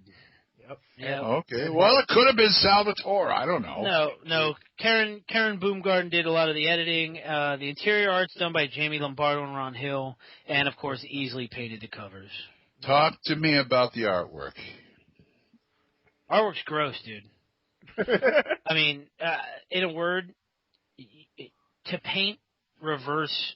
I personally am a big fan of scratchboard. I'm a big fan of reverse drawing, taking a black page, drawing with white, et cetera, et cetera. And each one of these artworks, it's not like someone drew a whole bunch of like elf on the surface and colored them in. Each of the pictures that have been illustrated in here by the artist, I feel you're freaking underground. None of them look like, okay, they're dark elves on a surface that somebody just drew some dark elves. Like the backgrounds are black, there's stalagmites everywhere. Yep. I'm not a big fan of the old school picture of Loth in the background on page 75 of the first book, but you can't draw her right for me anyway. There's only one picture I found on the internet. It's a recent picture of Loth, but I would have thought. It was actually a triple author set for this. It was Greenwood, Niles, and Salvatore. Oh, there you go. Salvatore did have a hand in it. Oh, yes. Oh, yeah. Yeah, he's the one. He's basically, aside from Unearthed Arcana First Edition, he's the one who made Drow cool. Yeah. Right, but usually I don't see his name attached to gaming material. Usually it's novel material. Oh, and you'll like this, Glenn. The picture that Corey was referring to on page 75, that's Harold Otis's work. Very nice. From very 1980. Nice. So do they have like... love Errol Otis. I just don't like that picture of Law. So does any of the drow priestesses in the pictures have 6 fingers? No. Thank God. Good. Oh, Glenn. Why are you trying to get Corey's goat? Oh, but man, yeah. Yeah, but if they had 8 fingers, they'd be blessed by Loth. Ah! I don't think they'd be more blessed. Yeah, you got a point. But, yeah, I mean... He's very popular. Anyway, full on. Your opinion, your view on this, your take on this set.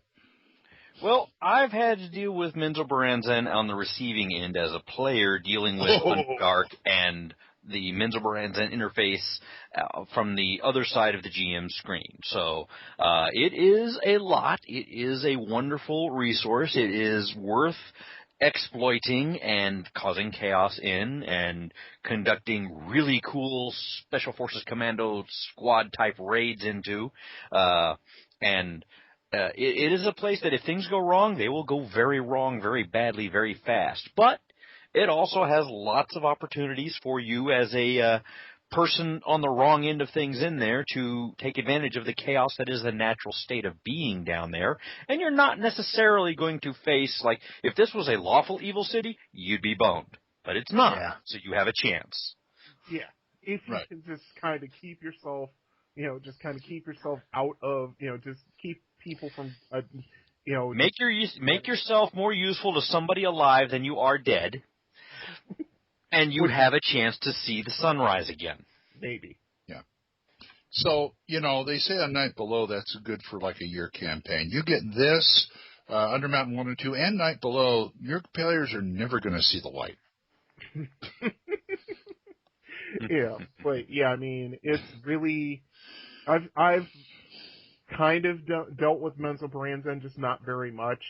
We kind of skirted it in a campaign I played in one time because we actually got a brain and we said we're not going to the City of the Drow because our DM would have way too much fun finding new and inventive ways to get us killed. So we didn't do that. But I mean, it's like Full On said and like Corey said before. It's one of those places where, you need to align yourself with someone who's not going to kill you, at least not right away. I played with parties. I played with parties that the Drow can put the entrance to Menzel Baranzan in there with a gate and everything, and take a hastily scrawled sign that says Lothlorien and hang it over the sign, and it'll fool them. That's funny. Lothlorien with 2 L's. Yeah. I like that. That's I always want to see the elves. Yeah. Oh, you'll see them all right. Maybe, if you're lucky. I had fun trying to find ways to make this place burn. See, I remember there was a thread on Dragon's Foot where someone was talking about the original D modules, and they were talking about what it would take. What it would take for, how much it would take for all the surface races to gather a force big enough to destroy the Drow. And I'm watching this, and they're actually breaking down numbers and things like that. And I'm like, whatever number you come up with, you're probably gonna have to multiply it by 10, because and there are other Drow books that were not Drizzt related that had, this is what happens when you have a war go on from an outside force on a Drow city. Mm-hmm. And it wasn't the dwarves who did it was the friggin' demon orcs. Wow. And they brought one down hard. You want to take out the Drow? That's easy. Learn how to summon a Tarrasque underground. That would be that's fun. that would be fun to watch. But my whole thing is that a lot of people, or not people, but the way Menzel Baranzan's been portrayed is like, sort of like this metropolitan city of the Drow. That's not the case. It's a middle-sized city, which is kind of funny. They're actually Yeah, it's Drow cities Drow are much Wichita, not New York. Yeah, exactly. Yeah, I was a little surprised to read that myself because of how it was portrayed, not just in Salvatore's books, but in everything that came out before the supplement hit. And I was a little surprised to see that it was a medium-sized city. But yeah, I mean, even then, there's enough intrigue and enough backbiting and enough backstabbing and enough betrayal and things like that to, keep the PCs on their toes, read paranoid. Yeah. Because you just never know when the hammer's going to fall down on you, so to speak. Yeah. You can always run your house campaign of 90-10. 90-10, oh, God. Corey? Now, this is mostly just like supplement background stuff. Are there any like adventure hooks or maybe an adventure in there? Oh my God! Are you kidding me? It's a module. It's a Forgotten Realms supplement. So because it's Forgotten Realms, there is a current event in the daily life section of Menzo Baranzon. For example, pick anything out of here you used to pick out of the gray box set for Forgotten Realms. I mean, the Drow city of Maryland, far, far to the south, has invaded the Drow city of Jakalakalan, a much nearer community where kin and investments of House Fay Branch are or were, as far as is known. Jakalakalan is all but destroyed, and its folk fled or fighting in retreat, scattered all over the Underdark. Refugees may come here soon. Bam. Hook. Yep. You're underground, and you found a whole migrating group of drow and slaves and orcs and goblin slaves, and you just kind of hook up in with them. And you're like, yeah, we're refugees. Yeah, we're going. There's pages upon pages of different whispers that are around the city, but you can use them as possible hooks as a DM. It's anything in there you can pull out. Let's see. Whoa. Jakalakalan. Okay, thank you. You just gave me a town for my game at the con. Thank you. And also, to supplement what Corey said, there's an entire book that's about an adventure from beginning to end, going to a Drow city. There we go. That's what I meant. Menzo Baranzan, and the things that happen. It's like a 7-chapter adventure. The PCs are 5th to 6th level to start, and if they survive it, they'll probably be right around 10th by the time they're done. Let me query with one question the three of you. Okay. Is there anything about this? What type of DM or players would not like this setting? Anybody who hates Drow. Yeah. Number one. Anybody who's sick and tired of Drizzt. Anybody who hates spiders. Anybody with arachnophobia. Fair enough. Yeah, anybody who gets pissed off like I do when I'm playing and I hear, oh yeah, this next creature, it has magic resistance. Oh yeah, this next creature, it has magic resistance. Oh yeah, this creature, it has magic resistance. Nope. Anybody who's not well prepared enough to have a way in and a way out, anybody who's not capable of thinking outside the box, anybody who's not willing to compromise their moral standings to get tasks done, and or people who are not willing to you can play one of those dark campaigns in here. You could be natives of Menzo Baranzan and play with this setting for a while and see what happens. Yeah, exactly. 90 Drow 10 or exactly. I'm also 21 Sulfagud Street. Okay. I'm also thinking that maybe DMs or players who do not really want to deal or buy into the Machiavellian political, that kind of stuff. Yeah, if you want a Munchkin-type game of kick in door, kill monster, loot treasure, move on the next door, this is not for you. I like that. I like role-playing, but, dealing with politics just leaves me cold. Okay. That's what I'm saying. Yeah. So you don't necessarily have to deal with politics to deal with Menzo Baranzan. You just have to be aware of it and try to bend it to your will. You don't want to be in a political discussion in Menzo Baranzan. No. Right. But you probably want to cause a few. That's one way how you can escape Menzo Baranzan. Just basically, trigger a fight between two houses, plant a little evidence here, make a little suggestion there, and then just sit back you're doing the old fistful of dollars. Yeah, absolutely. Yeah, and guess what? And about 12 times out of 9, that's probably what the drow enticed you down there for. Well, and also, you know what else you're doing? Mm-hmm. You're giving glory to Loft because that's what she wants. Yeah, basically. The only thing I don't like about this supplement is if you don't metagame, and I hate that phrase, but I'm going to use it. If your players don't metagame, or if they go in here cold as surface-dwelling heroes or near-surface-dwelling heroes, and they don't know about Drow, there's no possible way to survive this game. There's no possible way.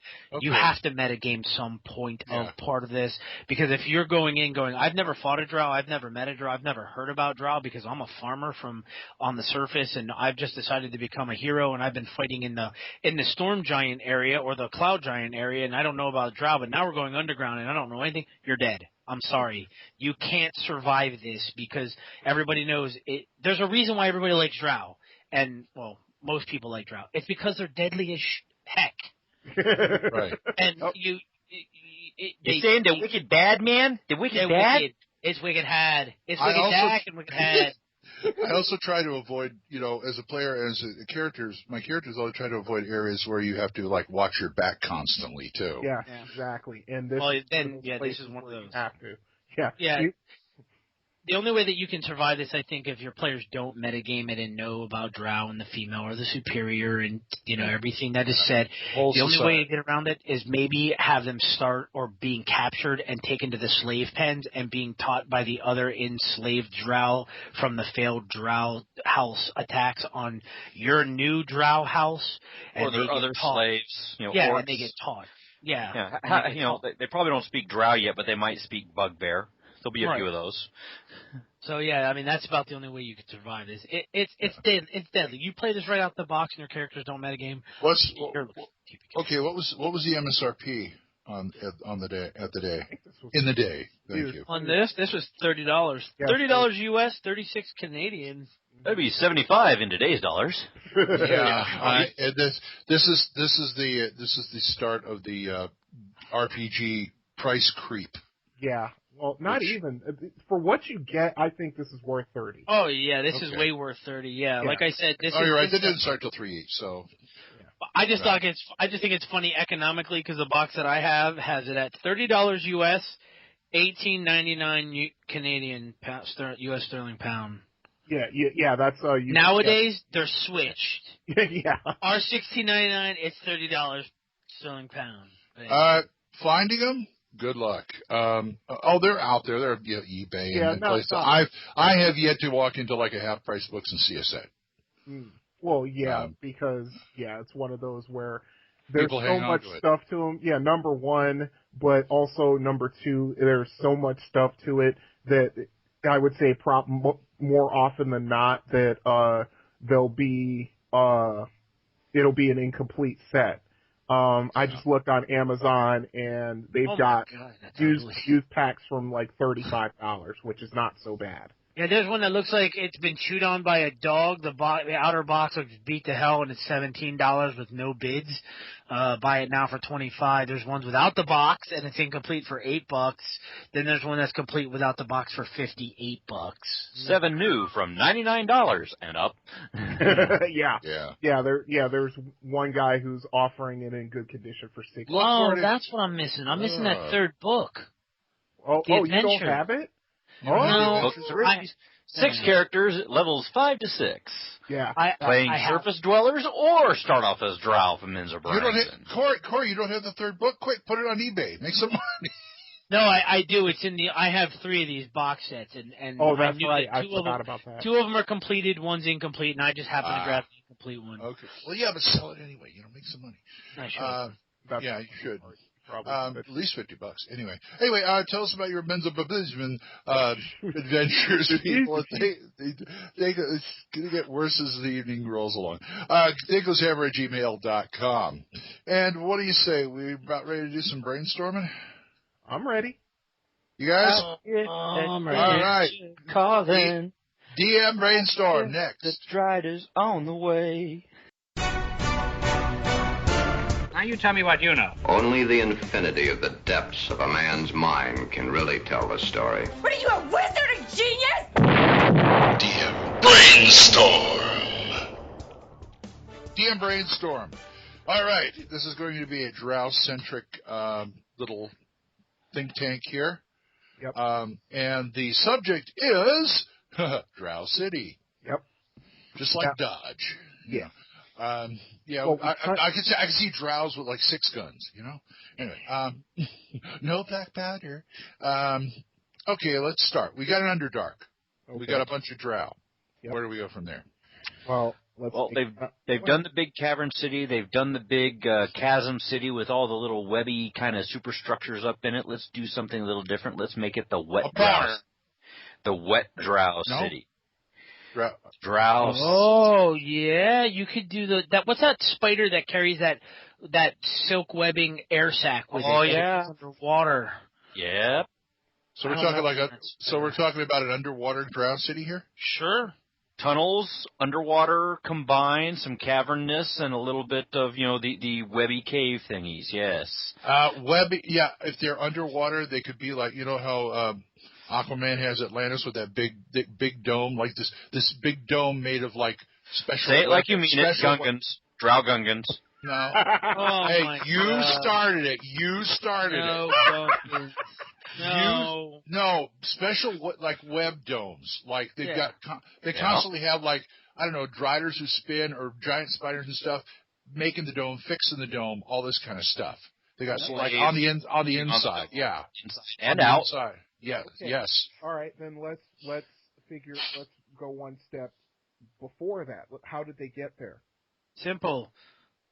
They made walked. An agreement. No, they made an agreement with an aboleth.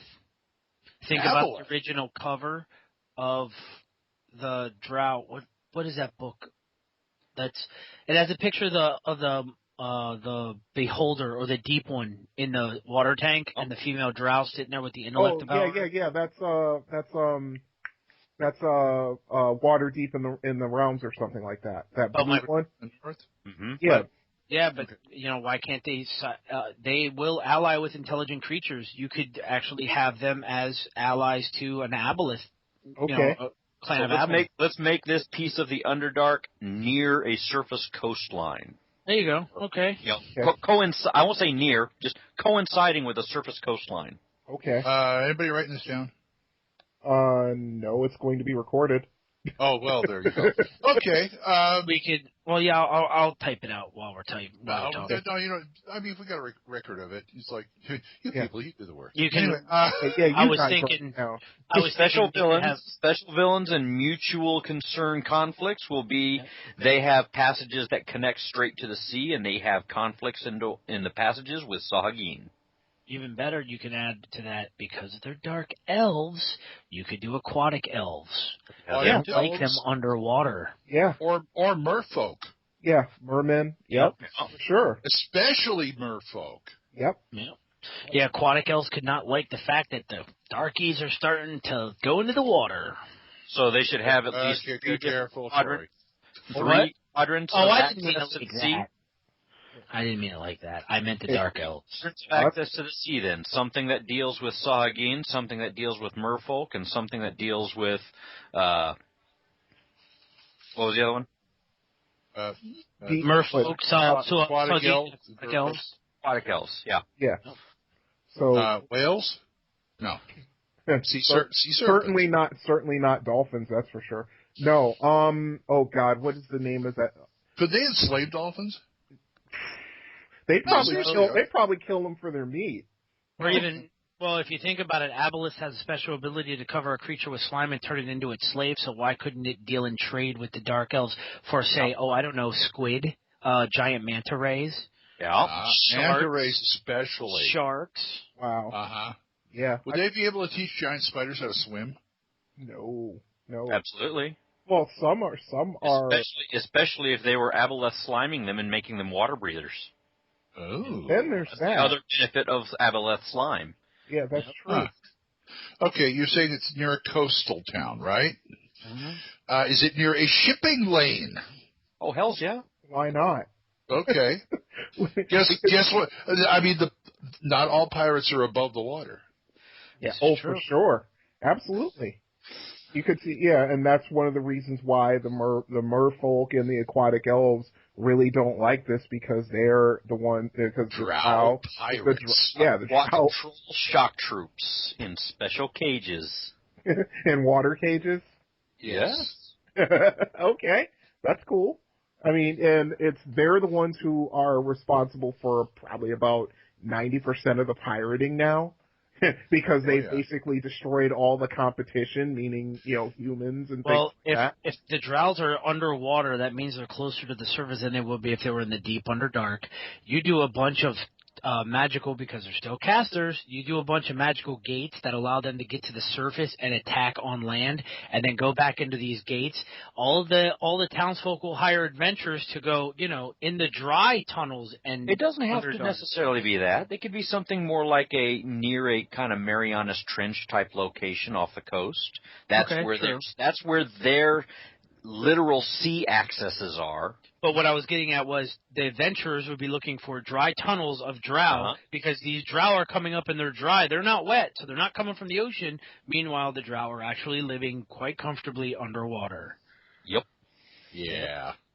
Yep. Yeah. Now, who do they trade with? I mean, we've already covered some of that, aboleths and stuff like that. But could they? Kuatoa. Yeah. Could they trade? Is there like local evil cults they could trade with? Oh, or temples? Kuatoa for sure. There's another one. I'm thinking human. We got that covered. I'm thinking human right now. Coastal annexed troglodytes that they think they're free, but they're really not. Even better. Why couldn't they trade with the surface human pirates? Yeah. They know where the Pirates Cove is. Well, because they chased off most of the competition, which was human pirates. And but maybe they didn't, because they were wise enough to know we could use these guys. They'd use them. Or maybe the pirates. They're like, we're your bosses now. You can join us or die. Each faction is going, we could use the other. We could dominate and use the other one. Instead of seeing the yellow sails of the slave lords, you start seeing the purple sails with the spider crest. No, I just had something even freaking grosser. I just thought of something gross. Have the players on a boat, and they're on guard duty like caravan guards, but they're actually on a ship. And have them see a giant freaking sperm whale surface. The aboleth has covered it. It's a freaking cargo hold. It opens its mouth when it hits the side of the boat, and tons of drow levitate out of the mouth. Oh my God, that's gross. That's a reverse of Noah and the whale. Yeah, exactly. Or like Pinocchio in reverse. Like, it just opens its mouth and all these drow just come pouring out of this enslaved whale's mouth. So now they're using submarine warfare. That's freaking ridiculous, but they're smart enough to do it. Yeah, they are. And then Anakin Slowwalker has to go down on his own and kill the aboleth who's mind controlling the... No, wait, no. Wrong movie. Yeah, wrong movie. Disrupt the control center. Until one human learns how to water breathe and use the ability to push force powers with his hands, and he grabs the legendary sea creature called Shahalud, and he rides it to the Wow. Sorry. Oh boy. And so we have a drowned Nemo here. Let's see. Go ahead. Let's do the odd thing, since this is the aquatic world interface. This is the aquatic drow city, even with its little spidery bent. So let's make this. Shall we make this who shall we have dominion over this drow city? Loth Dominion or Varun Dominion? Male or female? Good question. No, even better. You know what? I'd probably go a little different from that. What would you go? Oh God, I am too. Ganadar? No, that's what I was going. Ganadar's a good one, but no, I was thinking more along the lines of. Let's keep it generic now. Something new. I'm trying to. Well, not even something new. It's out of Demi-Human Deities. I gotta pull it up. Oh, I can't remember the name. Okay. Actually, you know what else? What, you're going to say blib-diddly bloop? No. That's right here. Blib-drool poop. That's how her name is pronounced. Drow Pantheon. Why not? Stray? Why not? Okay. Even better, if this is going to be a drow city, why does it have to be we've always done pure we've always read about and heard about pure drow cities. Why can't it be a mixture? Why can't you have an aboleth section, a drow section, and they're fighting over control of the city itself. There's so much battle going on in this city, not only with the drow houses for control of the drow council portion. Maybe there's an aboleth on the council seat. Maybe there's also Saugan King on that aboleth on the council seat. That's fine. That makes sense. That way, each section of the city has their own deities. So now, it's Venice plus Berlin. Exactly. Yeah. What if they get help? Well, no, I don't really know the monster that well, but what if they ally themselves and get help from an Eye of the Deep? Yeah. Oh, yeah. There will be Eye of the Deep on all sides. I mean, they usually truck with beholders on the surface anyway. I would think that they would use giant beholder carcasses as reverse bathyspheres to gain access to the surface from their sea edge. Wow! Nice. Jeez, that's brilliant. Which will freak out the first party member who sees one bob up next to their friggin' boat. They'll think they're in an episode of Prisoner. Well, if they could actually gut open a giant squid and actually just fill it with oxygen from the underwater domes, and you could turn it into a diving bell. Wow, yeah, exactly. And all they have to do is use levitate, and all of a sudden sailors are watching a giant squid surface and then begin to fly. Wow. Now, if you really wanted to turn this on its head, this is the one I was thinking of. The one that uses the dead Kiransley.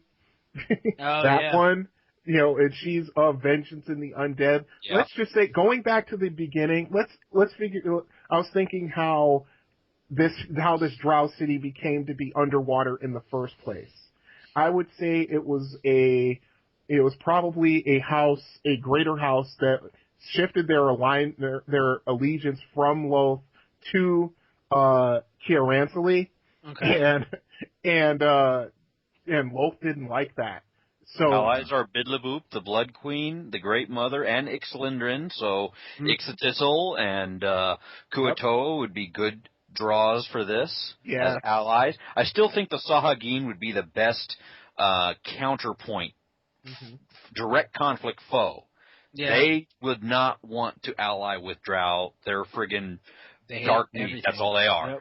Yeah, they hate. Yeah, they pretty much hate everything, and they're the quote unquote fly in the ointment as far as this balance of power in the city goes, because they may have 1/3 of the city or somewhere close to that, but they're always constantly trying to screw with the Drow and screw with the Kuatoa. They're always trying to gain an advantage somehow or destroy them outright if they can. So we could actually go as far as saying the players are hired by the townsfolk because the dwarves refuse to trade with them anymore. So the humans have to go, the venturers have to go down and speak to the dwarves and find out what's going on. By doing that, they find out that their forefathers chased the Drow from their town and pushed them into the sea. Yeah, that works. And the dwarves are now fighting these excursions back into their dry tunnels by these wet Drow, and they now have allies. Oh yeah, tons of. And they said to the humans, "You guys got to help us, or we're not trading with you." Now the PCs have to now help the dwarves. You guys got to go deal with where we're getting these Drow from. Boom! They just found a big giant underwater city. Right. Yeah. That makes perfect sense. I like. Okay, they've been down there for what, generations? Sure. Yeah, for sure. Enough to adapt and establish well, yes. Speaking of adaptation, what do they look like? Now, the normal Drow seem to be like a charcoal with white hair. These would be more pale because they've been in the water. They've been dealing with the water for so long. If they're deep enough. And a little wrinkle. Not necessarily. No. Not necessarily. Although what I think would be really cool is give them a little bit of octopus adaptation. Make them naturally camouflaging skins. Oh, I thought you were going to say shooting ink out there. Well, No, although that's what their darkness spell could, materialize as. Yeah, I was just about to say that the drow abilities that you give normal drow, they change because of the radiation in the rock. Yeah. Well, if they're underwater, why couldn't instead of levitation they get air breathing or water breathing, or instead of the darkness? That's the thing. I don't think levitation would be too good to let go of, especially for maneuvering and combat. Because I can imagine several drow assault mages or assault squads laying hands on a ship, levitating it so that they can just kick it and flip it. Oh, yeah. Yeah, I'm seeing that, okay, fine, the radiation, which what gave drow their drow powers, but I'm also seeing that drow as a whole have been affected all this, so they're an offshoot of elves, obviously, but they adapt to where they are rather than, because there's no radiation down in the ocean, but they will adapt some other way with other type of powers. Magic. Different type of magic. Different Lots type of free thing. action. Water breathing, which is really good. Water breathing, free action. Yeah. Oh my God, webbed feet for easier swimming. Ready? Yeah. We've missed one of the major drow allies, and it fits because we're talking about underwater. Iliathids. I was thinking of that, but I didn't know they fit with. Yeah, and you know what? We could actually change the entire basis of the town and say that the town was an Iliathid city, that they had drow slaves that they adapted by their magic, and they're experimenting because everybody knows Iliathids like to tinker with stuff. Other beings, yes. Right. Turn them into water breathers. Yep, they have an uprising, and since then the drow have realized they can't fight the Kuo-toa on their own, became allies with the Aboleth, et cetera, et cetera. And thereby you got your mutations for the ocean. Mm-hmm. There you go. Okay, that's good stuff. And they still keep a brain pool enslaved at the center of the volcanic crest. At the there you go. Of the chasm. Yep. I'm thinking about like fauna of the ocean. What is close to looking like a spider? Maybe even the same family. Crabs. They would probably figure out some way to adapt them to their purposes. Giant crabs, maybe. Mm-hmm. Yeah. Giant hermit crabs with shells that they could ride in that have air for them to go on patrols with. Well, water like little armored spider tanks. There you go. There you what? go. Oh, man. Wow. And they got the pinchers, too, so that's an added bonus. And their special version of driders, lobsters. Oh. Wow. Yeah, there we go. Mm-hmm. Like to honor Bidlaboop. Oh, so now you're going to say Admiral Akbar exists? It's a trap! No. It's a drow trap! Just go, the common appearance of Bidlaboop is the, humanoid lobster, human lobster top, humanoid bottom.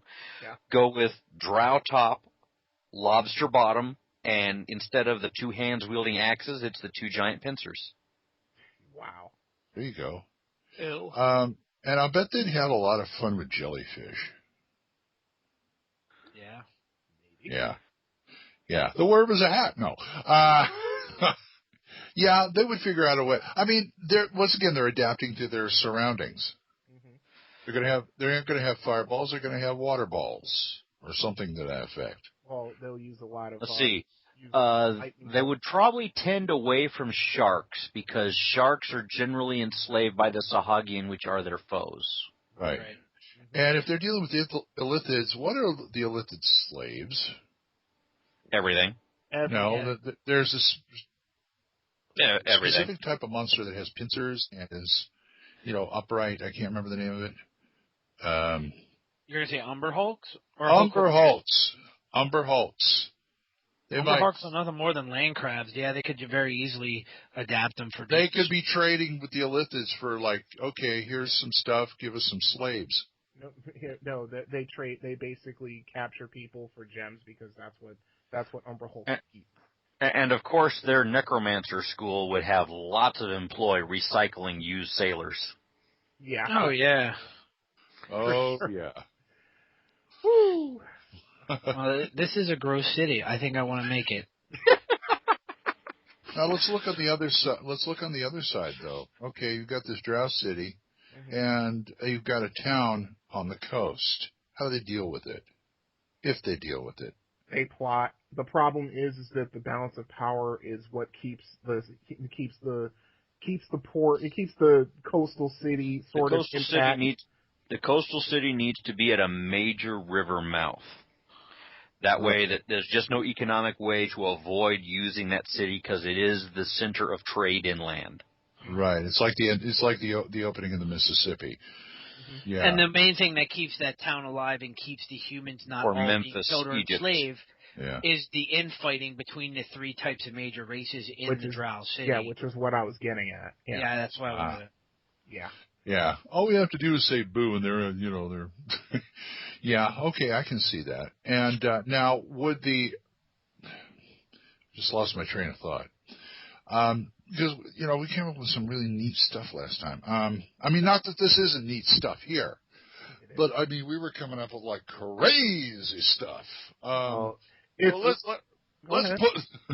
Let's just like we did last time. Let's put a canyon down in the water. I did that. I called the Marianas Trench location. That's the access the Drow. Their actual sea access is.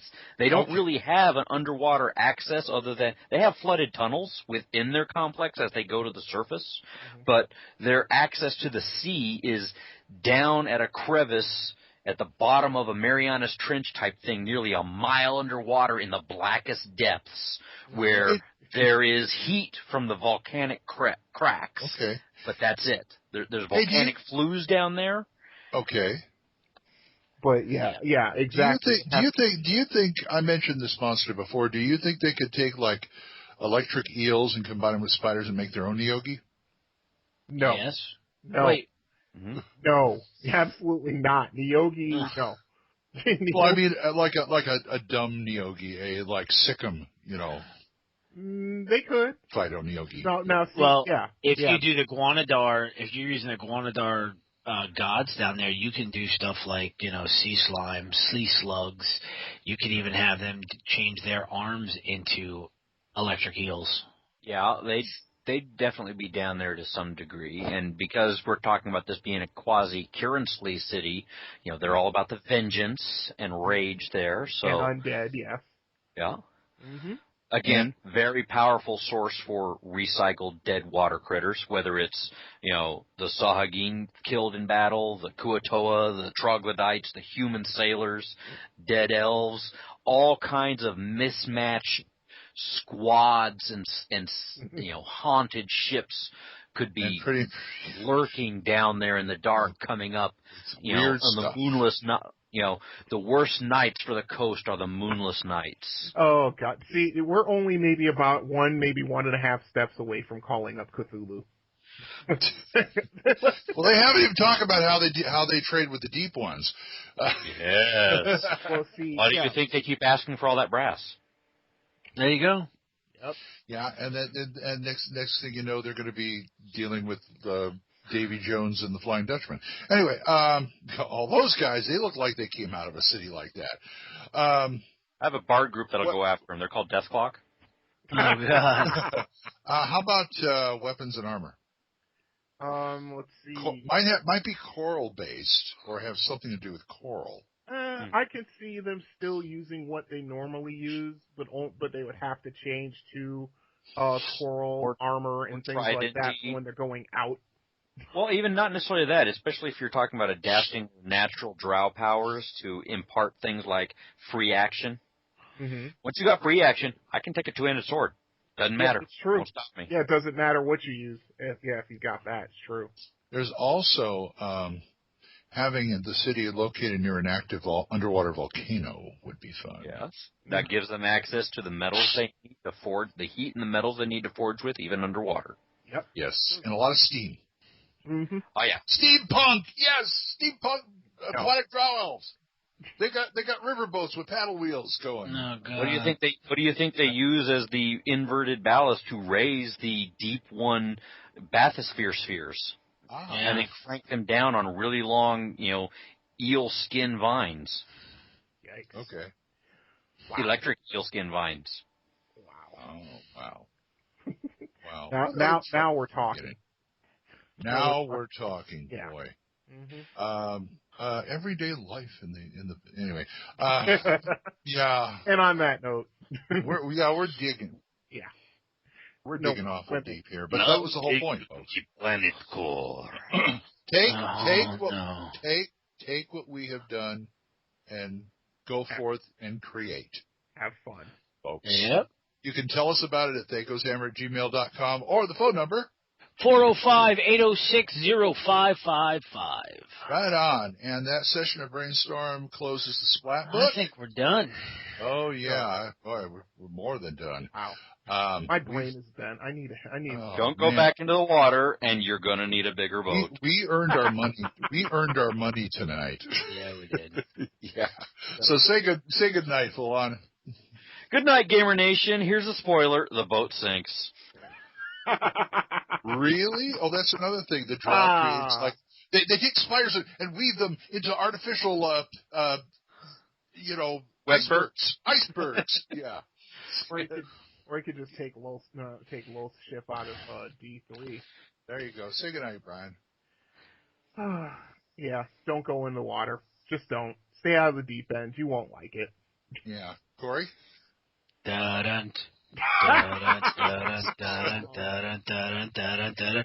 Global darkness. Good night, everybody. Oh, boy. And I'm DM Glenn, holding my breath, saying we'll see you next time when the hammer comes down on THACO's Hammer. Bye-bye. Oh, lordy, you guys. That one should scare a few people. Yes, I want to see what comes out of this. I mean, the last one there was a couple of guys who wrote in that they had some really good. They took it and they ran with it. THACO's Hammer theme is provided by the Diablo Swing Orchestra. You'll find them on Jamendo.com. All other additional music for this episode was provided by Kevin MacLeod. You'll find more of his music on Incompetech.com. Be sure to visit our website at thacoshammer.info. If you have any questions or comments, email us at thacoshammer@gmail.com. Remember, that's an O, not a 0. You can also find us on the second edition forums at osrgaming.org and at purpleworm.org. Or give us a call and leave us a voicemail at 405-806-0555. See you next time when the hammer comes down on THACO's Hammer.